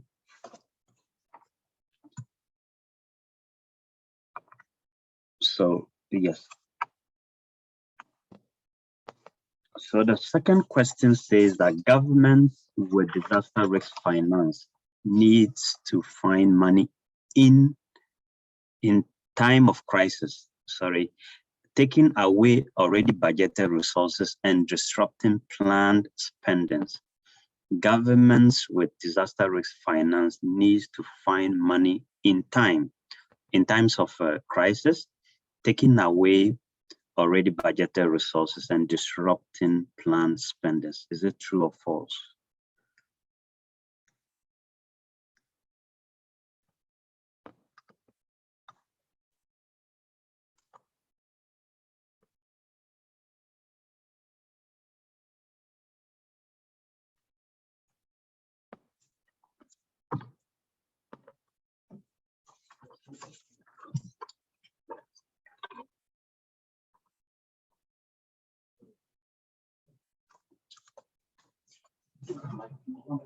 Okay, so this answer is also false.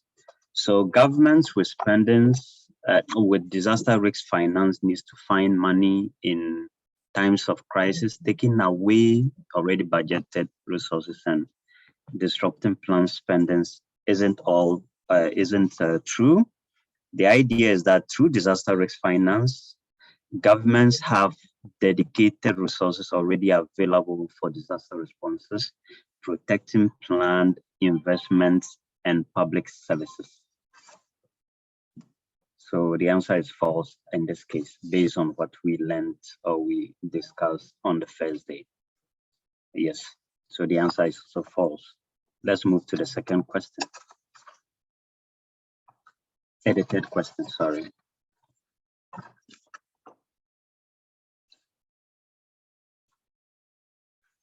So for this question,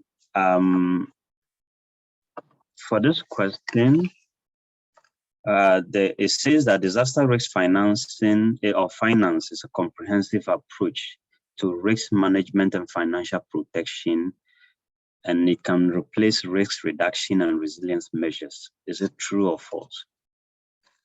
Disaster risk finance is a comprehensive approach to risk management and finance protection and can replace risk reduction and resilience measures. Is it true or false?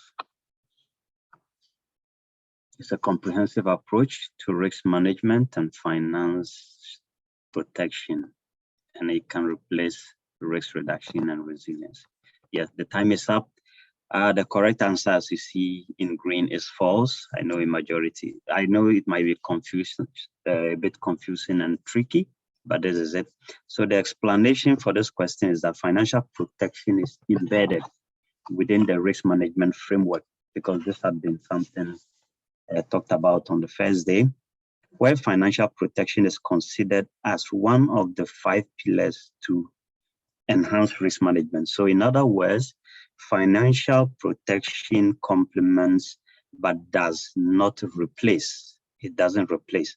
So risk reduction and resilience measures are based on the 5 pillars in risk management, or of the risk management framework, and risk identification, risk reduction, preparedness, financial protection, and resilience recovery. So in this case, it's false. It does not replace. Yes. Okay, let's move to the 4th question.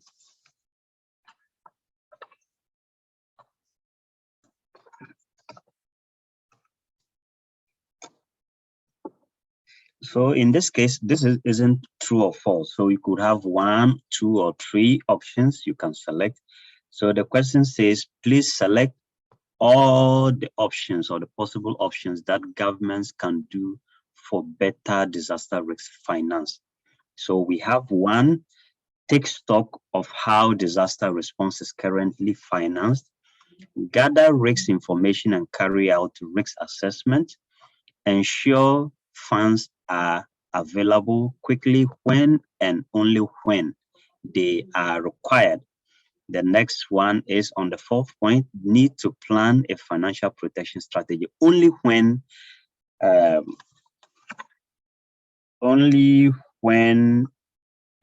are required in line with planned financing strategy. Then the 4th point, yes, need to plan a financial protection strategy only when confronted with disasters. And the last one is promote greater discipline, transparency, and predictability in post-disaster spending. So which of these? It could be 1, it could be 2, it could be 3, or all, or any. So select which ones are the possible ones. So I want to go quickly again. So 1 is take stock on how disaster response is currently financed, gather only information and carry out risk assessment. So in this case, all were right except point number 4. So the point number 4 says that government needs to plan a financial protection strategy only when confronted with disasters. But we also know that governments have to plan ahead of time, not just when disaster occurs. So everything is right except the 4th one. And I see a majority giving the right ones. Yes. So we'll go for the last question for this section on financing.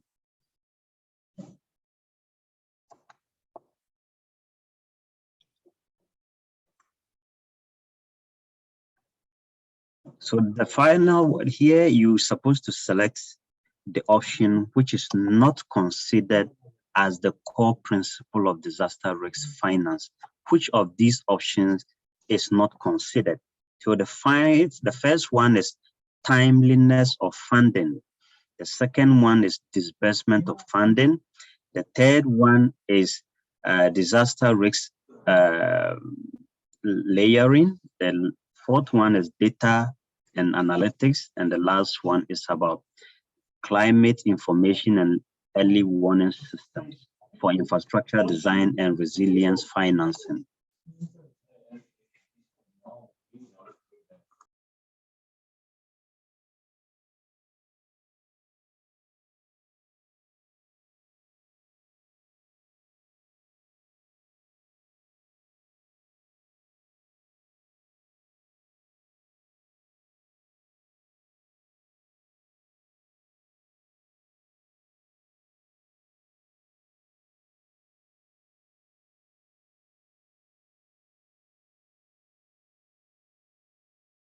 select the option which is not considered as the core principle of disaster risk finance.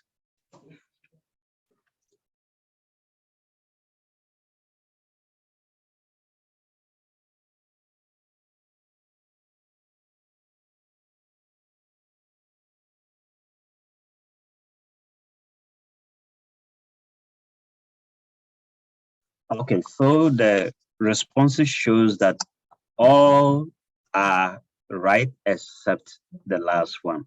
So the one on climate information and early warning systems for infrastructure design and resilient financing does not consider, or is not considered as a core principle. So the explanation is that the climate information and early warning system design and resilience financing is one of the conceptual frameworks of the paradigm shifting pathways provided by the Green Climate Fund. And according to Joseph's presentation on the first day, who was the invited speaker for this section, climate information systems, impact-based multi-hazard early warning system, and early action and CIEWS for infrastructure design and resilience financing are all key. So GCS helps the majority of developing countries to establish and operate a fit for purpose climate information services system, and this is required for a paradigm shift. So these are the questions for the finance section we had. I know we've been able to, a majority of us have been able to get it, and I would like to congratulate you on this, or at this stage, before we move to the next stage of our section of our questions.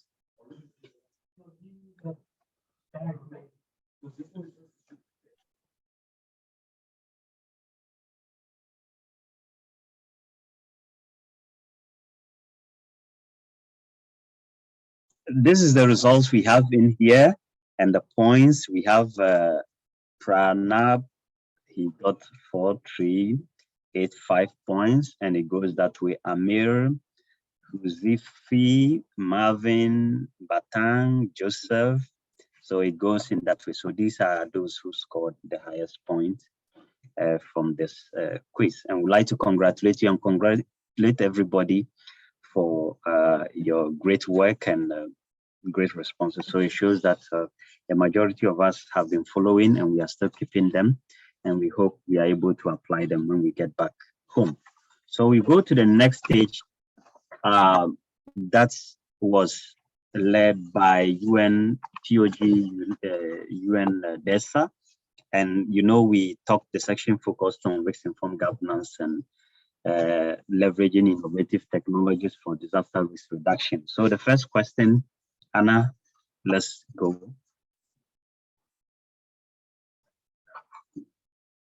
So according to our section we had the other time on the second day, that the UN Committee of Experts on Public Administration proposes 11 principles of effective public governance for sustainable development, which calls for institutions to be effective, accountable, and inclusive. I think the question was not entered in well, so I just want to read in for you. There's the SEPA principles, 11 principles calls for institutions to be effective, accountable, and inclusive. True or false? So I think the responses came already. So the answer is true, that the 11 principles are based on 3 thematic areas, calling for accountability, calling for effectiveness, and calling for inclusiveness, so that we don't leave anyone behind. Yes, thank you. I think we can move to the next question.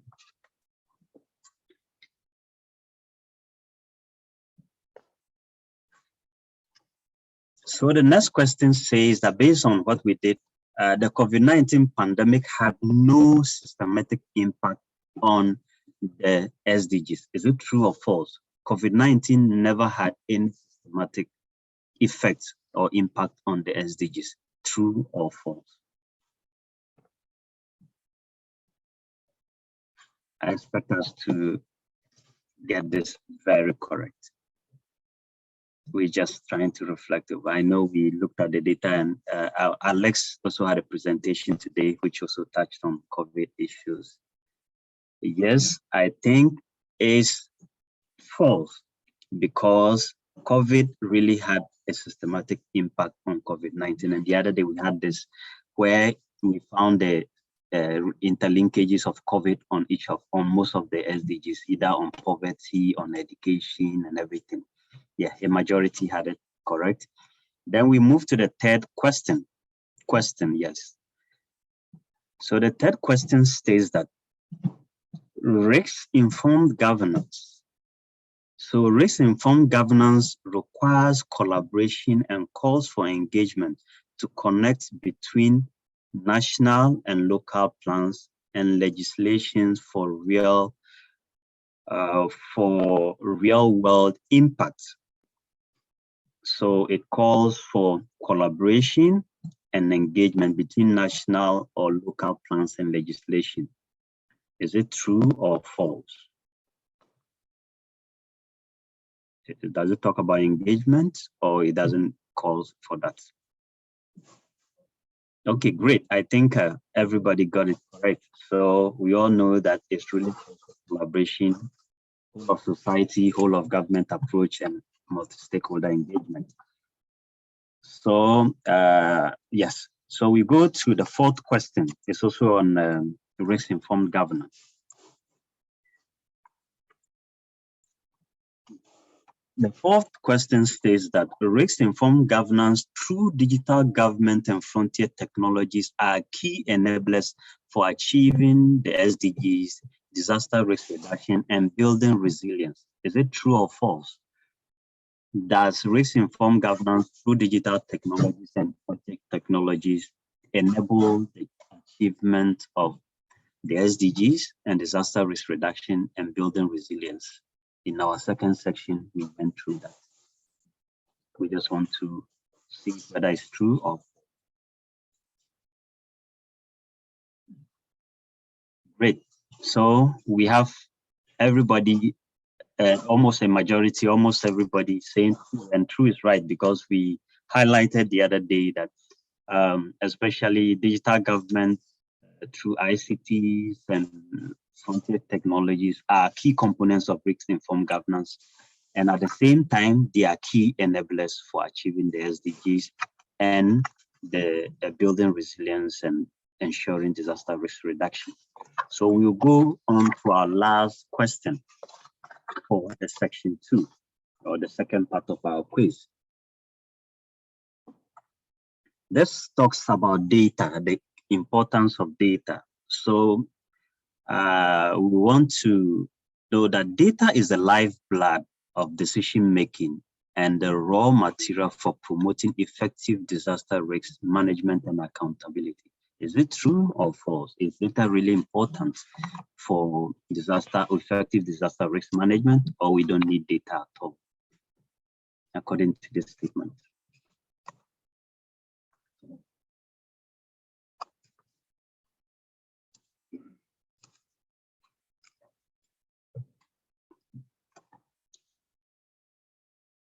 Okay, time up.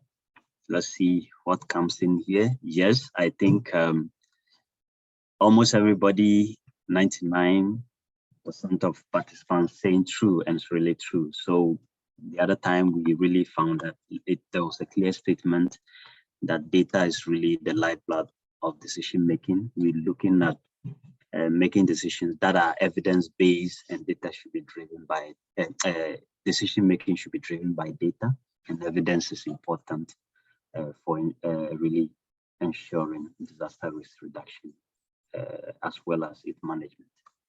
So I want to congratulate you all again for a successful section 2 of the quiz, and this are the ranking of results we have in here. Yes, I think there was a really great response rates as well as the scores.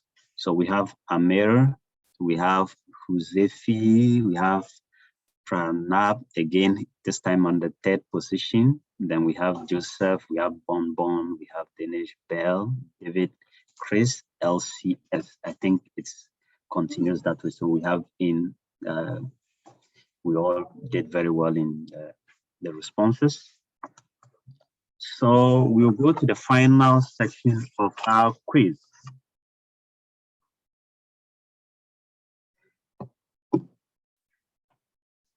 So with the final section, it will focus on climate. So climate change can amplify disaster risk by impacting climate-linked hazards, exposure, and vulnerability. But climate change cannot increase other non-climate risks. True or false? Climate change can amplify disaster risks by impacting climate-linked disasters, hazards, exposure, and vulnerability. But climate change cannot increase other non-climatic risks. Is it true or false?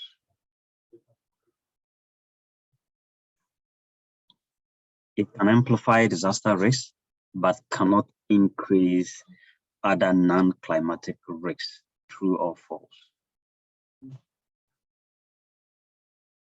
Yes, I understand because some of the questions were lengthy. That's why when we copied it on this, it can't display. So that's why I tried to also read. And we apologize for that. So yes, the correct answer is false here. So the explanation is that climate change I want to read it clearly for the explanation. I know I'll be sharing it again with all of you. So climate change is a magnifying factor in disaster context. It can magnify the disaster risks by impacting climate-linked hazards, exposure, and vulnerabilities, and can increase other climatic risks. So here is saying it cannot. That's why it was false. To health, for example, so climate change increases health risks through increasing temperatures and extreme climate events. It threatens the essential ingredients of good health, clean air, safe drinking water, nutrition, food supply, and safe shelter, and has the potential to undermine decades of progress in global health. So between 2030 and 2050, climate change is expected to cause approximately 250,000 additional deaths per year from malnutrition, malaria, diarrhea, and heat stress. So the direct damage costs to health are estimated to be between 22 to 4 billion US dollars per year. That's annually by 2030. And we can learn more from a link that will be shared with you too. So we're going to keep this on the website for you to have access to. So this explains it. So the answer was false. We can go to the next question, the second question for this final section. It's also true or false.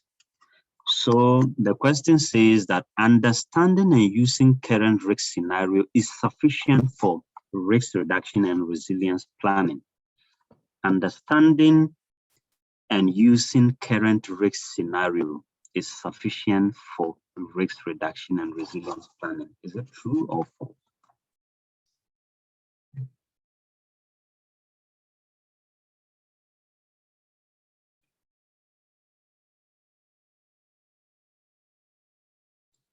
So understanding and using current scenario is enough for risk reduction and resilience planning. Is it enough or it is insufficient?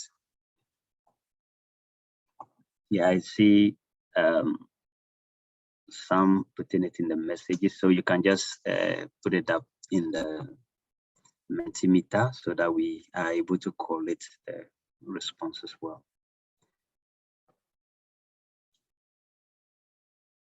Okay, the time is up for this. Okay, so the correct answer is false. So it isn't sufficient. I'll read the explanation for your attention.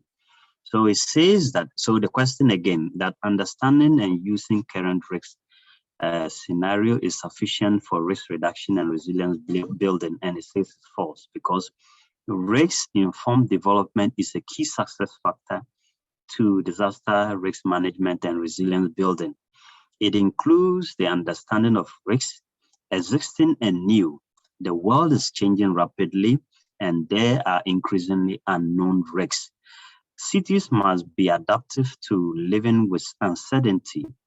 Understanding and using only the current risk scenario is not sufficient. So here it's saying it's sufficient, but it's saying here that it isn't sufficient for risk reduction and resilience planning. So therefore, future risk scenarios are also needed in ensuring a city is preparing well for the unexpected. So this isn't enough. We need to have improvement as we go along, and we need to have other future scenarios in addition to current scenarios.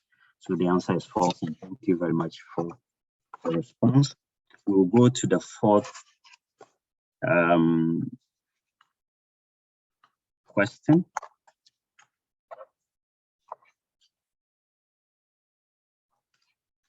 And the fourth question is about the disaster resilience scorecard, which we had the other time and today. So the disaster resilience scorecard for cities and its public health system resilience addendum can be used to demonstrate the contributions of all sectors to improving a city's resilience. I know the last part is written there, but I'm just stressing on that again. So the question again says that the disaster resilience scorecard for cities and its public health system resilience addendum can be used to demonstrate the contribution of all sectors to improving a city's resilience. Do you find this true or it is false? So the resilience scorecard for cities and public health system can be used to demonstrate the contribution of all sectors, true or false? So the answer is true. It says that the scorecard is structured around the 10 essentials as we learned the other day, or we discussed the other day. And the 10 essentials, which focuses on making cities resilient, which covers different aspects needed for disaster resilience building. So in that case, it helps local government reflect the progress and areas for further improvement, from governance structure to improving understanding of risks, finance, urban resilience, infrastructure, the whole of society engagement, and emergency response and recovery. And this helps to highlight the potential contribution from all sectors to enhancing city resilience. So the examples of this is found through a link where it helps to use the resilience scorecard and this addendum to improve multi-sectoral collaboration in resilience and health, in building disaster and health resilience. So the answer is true. The addendum can be used to demonstrate the contribution of all sectors to improving a city's resilience. Okay, thank you once again. So let's move to the fourth question.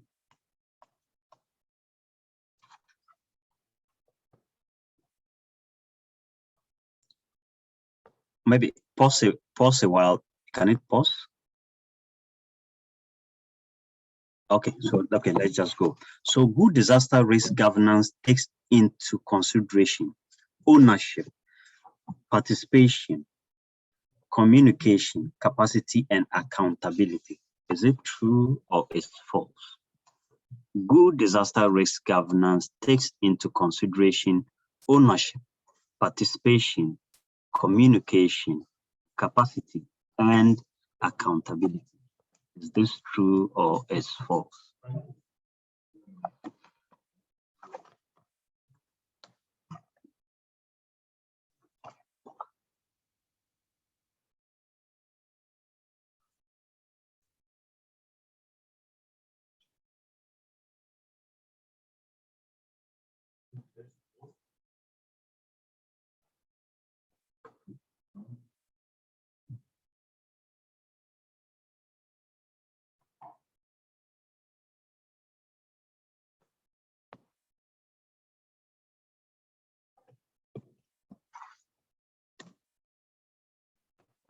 Okay, so the answer is true. And I think almost everybody got it correct. So the answer is true here. I want to read the explanation that will be shared again. So it says that good disaster risk governance takes into consideration ownership, participation, communication, capacity, and accountability. So first, the government must take leadership in disaster risk reduction and resilience. At the same time, building resilience, including but not limited to having a clear vision with strategic planning and commitment. So secondly, the government must facilitate participation and also engagement of all stakeholders and support community-driven and bottom-up approach to ensure risk reduction is localized and also contextualized. So in the thirdly, government must ensure transparent communication and support coordination of different stakeholders in the risk reduction planning and implementation process. On the fourth level, government must understand existing capacities and continue to empower and strengthen capacities of government and social institutions where this is needed. And lastly, the government must hold its accountability to the roles and responsibilities in disaster risk reduction and resilience building. So this supports the answer for the resilience part. Okay, so the next one is the final one for this section, which is question 5, making up for the assessment.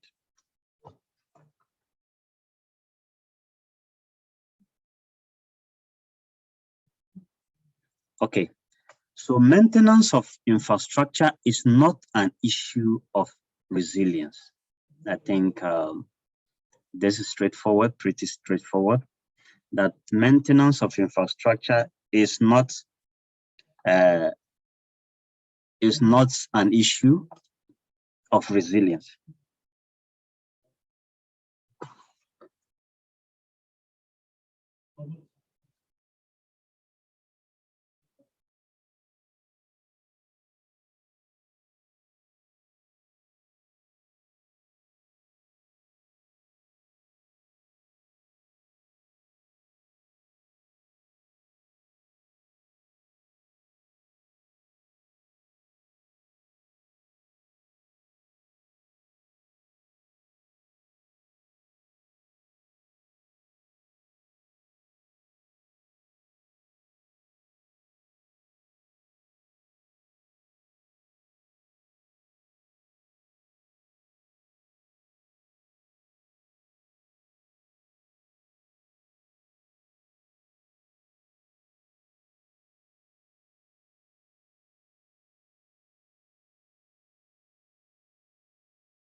Donna, you are muted.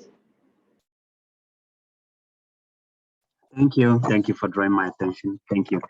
So the answer here is false, and it states that infrastructure can be defined as the physical and organizational structures, networks, or systems required for the successful operations of a society and its economy. And different components of a city's infrastructure may exist in either the public or private sector, depending on how they are owned, managed, and regulated. So with shared governance or private sector ownership and management in some instances, maintenance of infrastructure to ensure it remains operational is one of the critical issues of resilience. And increasing infrastructure resilience is also emphasized as one of the essentials of making cities resilient. So that's why the clause or the point in here, not an issue, is false, but is an issue of resilience. So I want to use this opportunity to congratulate you all, I think, for a good engagement, and we want to see the score of everything at the end. So cumulatively, I think we have this as, yes. Okay, so I think we all did very well, but Amir got the highest points, and we want to congratulate everybody, including him. So let's have a hand of applause for you all. I think the responses were great and insightful, as well as it shows how we've all been. I know it's learning something the past week and still remembering it now. It's not something easy, but we've been able to show that the majority of us still recollect most of the things we learned. And some of the questions, I must admit, were a bit tricky, and but we were able to decipher and get it through. So I want to thank you all for the responses again, and we want to move to the next section. Okay, thank you very much.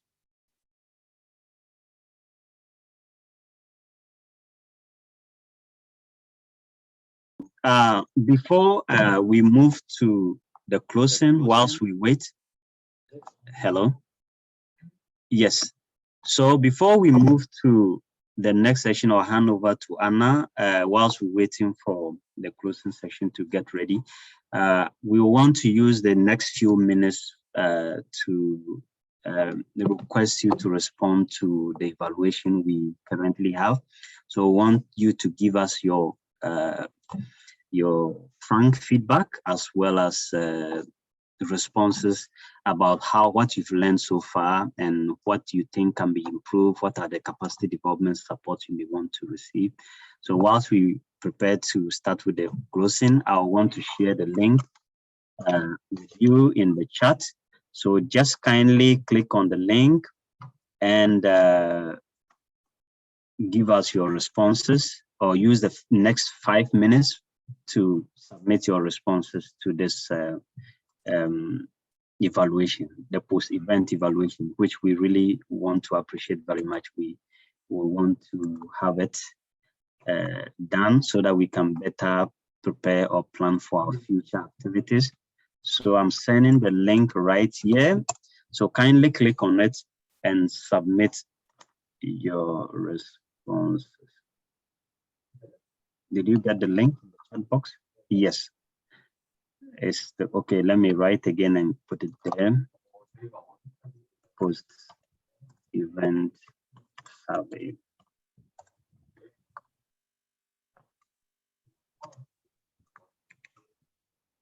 So use the next 5 minutes to respond to this.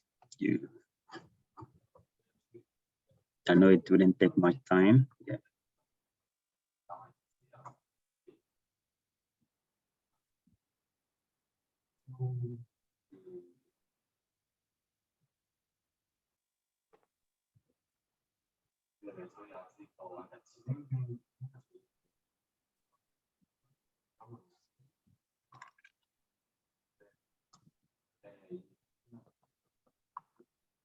I hope we are all able to participate in the evaluation. Just submit or try to give us your candid opinion, and we hope all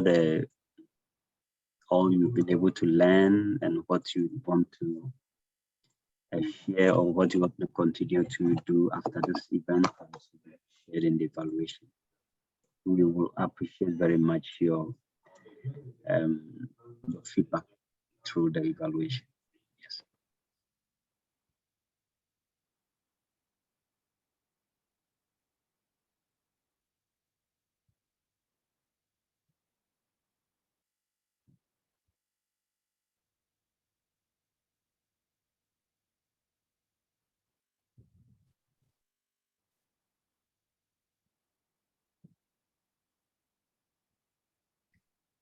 Thank you, Dana. I think how many minutes more for the survey?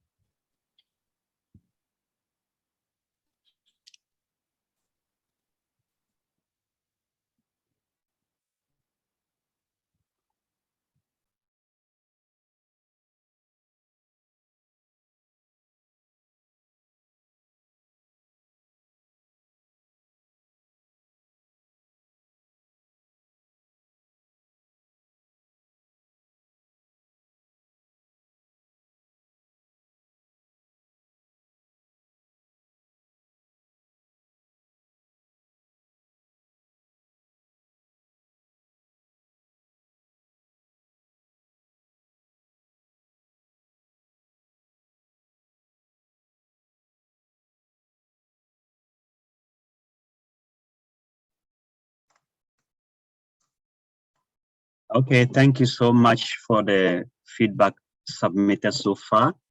And all those who are yet to submit it can also do that, and we will really want to appreciate that. So I'll hand over the mic to Anna to invite Mr. Shim for the closing ceremony or the closing remarks. Yeah. Thank you, Dana. It was a very interesting session on the quiz. I enjoyed very much the answers of colleagues. The questions were not easy, but we have some that have done very, very well. So my congratulations to you. And let's close our online workshop today with the closing remarks by Mr. Buk-Hyun Shim, Head of UN Project Office on Governance, DPIDG UNDESA. Mr. Shim, the floor is yours.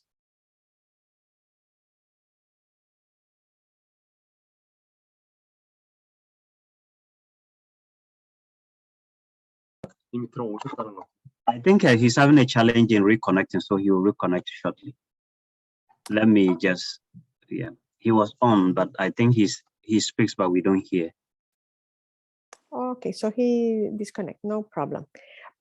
So can I take some minutes? Everyone, did you took note on the e-learning platform link for where we are going to upload all records of the course? So if you haven't been able to join the e-learning platform, please do so. I will ask my colleague Buyon if he can add the link to the e-learning platform, and you can complete with your name and your password, and you will have all the presentations we are uploading. You will have 1 month with all the materials until end of a little bit more than 1 month, until we are going to close the e-learning platform by end of August. So until end of August, you have the time to revisit the sessions, to look at the questions of the quizzes, to see the records and the PPTs. So everything is in one platform, and now I think it's in the chat box. If you're not able to join, I will give you in the chat the email of our colleague Stefan for you to help you to join the e-learning platform. So now Mr. Buk-Hyun, you can hear me? Yes, I can hear you. Can you hear me? We do. Yes, we do. I cannot see you yet. No. No, I see him. Maybe. Okay, perfect. Yeah. So over to you, Mr. Buk-Hyun, to close the session. I already introduced you. Yeah, thank you. Thank you, Anna. Thank you, Anna. Good afternoon, evening, and morning, distinguished participants, ladies and gentlemen. I'd like to congratulate you all for a successful participation in this 4-day online workshop on risk-informed governance, climate action, and finance mechanisms for local resilience. I hope you all enhanced your knowledge and learned lessons on good and innovative approaches, strategies, and practices on risk-informed governance, climate action, and finance mechanism for disaster risk reduction and build local resilience. I'm highly convinced that you have specifically improved your understanding on One is the approaches and the types of DRR finance, along with the business case for advancing the finance mechanism and the insights on the disaster.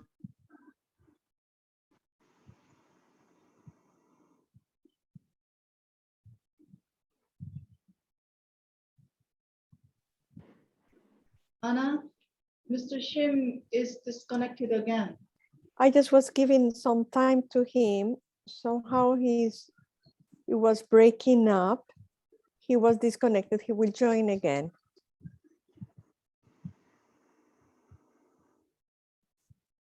So let's wait a little minute.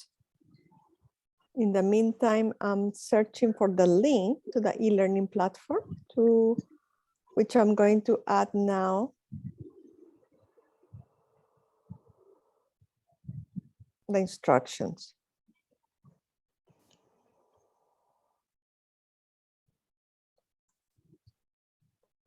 I think some colleagues have not yet joined the e-learning platform. So please go to the course page and you can join. You need to have your name and email and then a password, which you can, the password is change me. And then once you get in, you have to change your password and then you get access to all materials.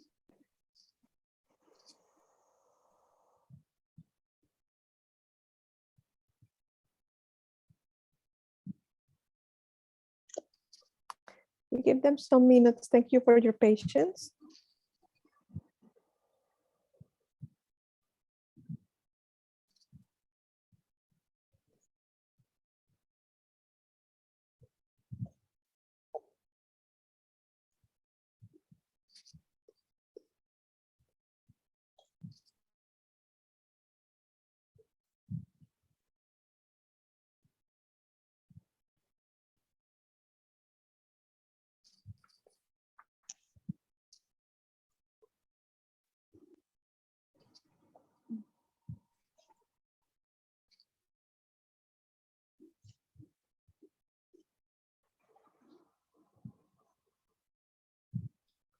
He's trying to reconnect.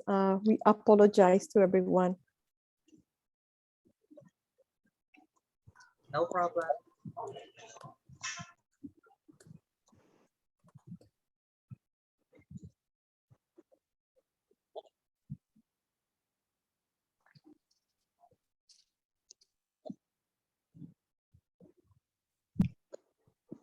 I don't see him yet. So let me see if we have a message of problems. Digital.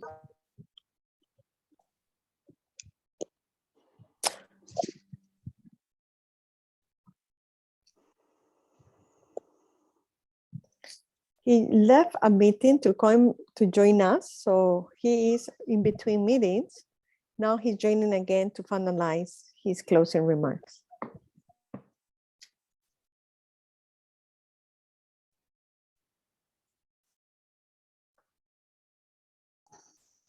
Sorry, can you hear me?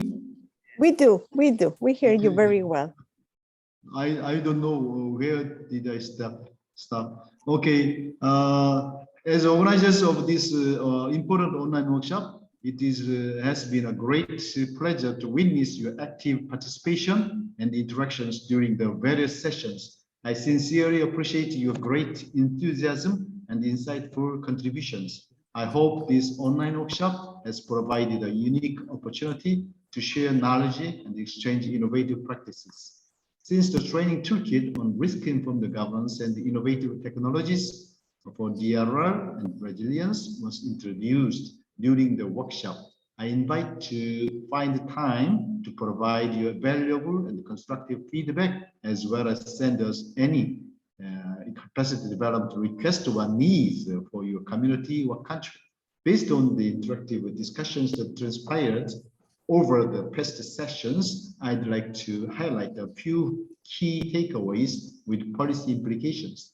First, climate change is a defining challenge of the 21st century and is intensifying existing threats and creating emerging challenges. Climate-related disasters have increased in terms of frequency and severity, which has given rise to the surge in economic and human losses. There is therefore an increasing consensus for countries to explore innovative ways to finance disaster preparedness, response, recovery, and build back better. Considering the urgency and the extent of the challenges faced by countries, the demand for scaling up disaster risk finance is extremely critical and enormous. Second, vulnerability of cities and local governments to disasters is particularly on the rise, and this has serious implications on the need for countries to focus their collective energies to create a safer world for urban dwellers and develop a series of innovative approaches to meet these challenges. Building resilience and adapting to climate change is crucial for cities, since cities and local governments can benefit from integrating DRR and climate change adaptation. Third, strengthening risk-informed governance is critical for effective, sustainable DRR and resilience building.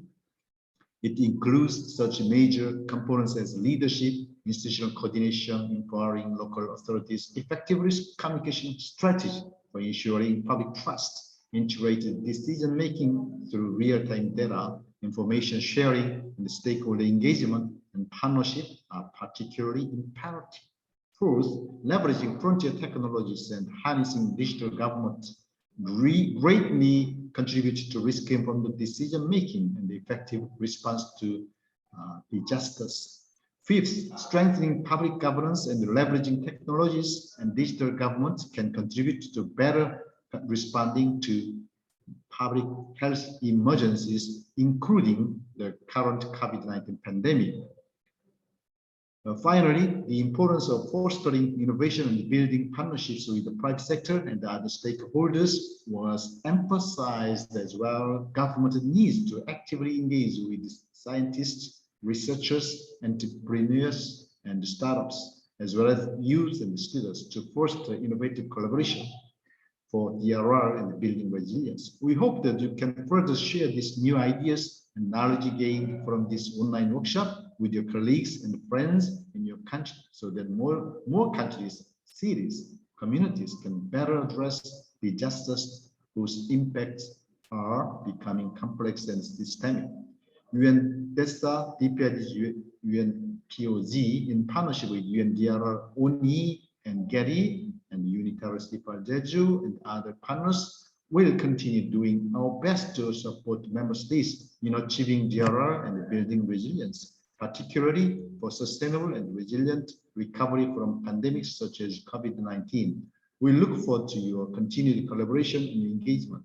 Special thanks also go to our invited speakers who have successfully contributed to this event from the Green Climate Fund, the World Bank Group, Institute for European Policies and Reforms, Pacific Disaster Center, and our guest speaker today, Mr. Alexander Mejia, Director Division for People and Social Inclusion, had CIPAL Global Network for their invaluable contributions and insights. Lastly, I'd like to close my remarks by extending my sincerest appreciation to our esteemed partners for this online workshop, UNDRR Getty and Untitled Chapter. Thank you all very much, and I wish you all continue to stay safe and healthy. And sorry for the disconnection. Thank you. Over to you, Anna. Thank you, everyone. You have, again, some information on the chat, how to get the certificate, how to get the e-learning platform with all materials. Do not hesitate. I'm just adding my email if you need any information from the course that you are not able to find in the e-learning or in the certificate in the chat. Please don't hesitate to contact us. We will continue improving the course for next year, and we will have some new sessions for next year. So we hope to see you again in our next course. Thank you. Bye-bye. Thank you, everyone. It was a very great experience. Thank you. Thank you, everyone. We really appreciate it. Thank you very much. Thank you. Thank you for the wonderful session. Thank you. Congratulations to you all.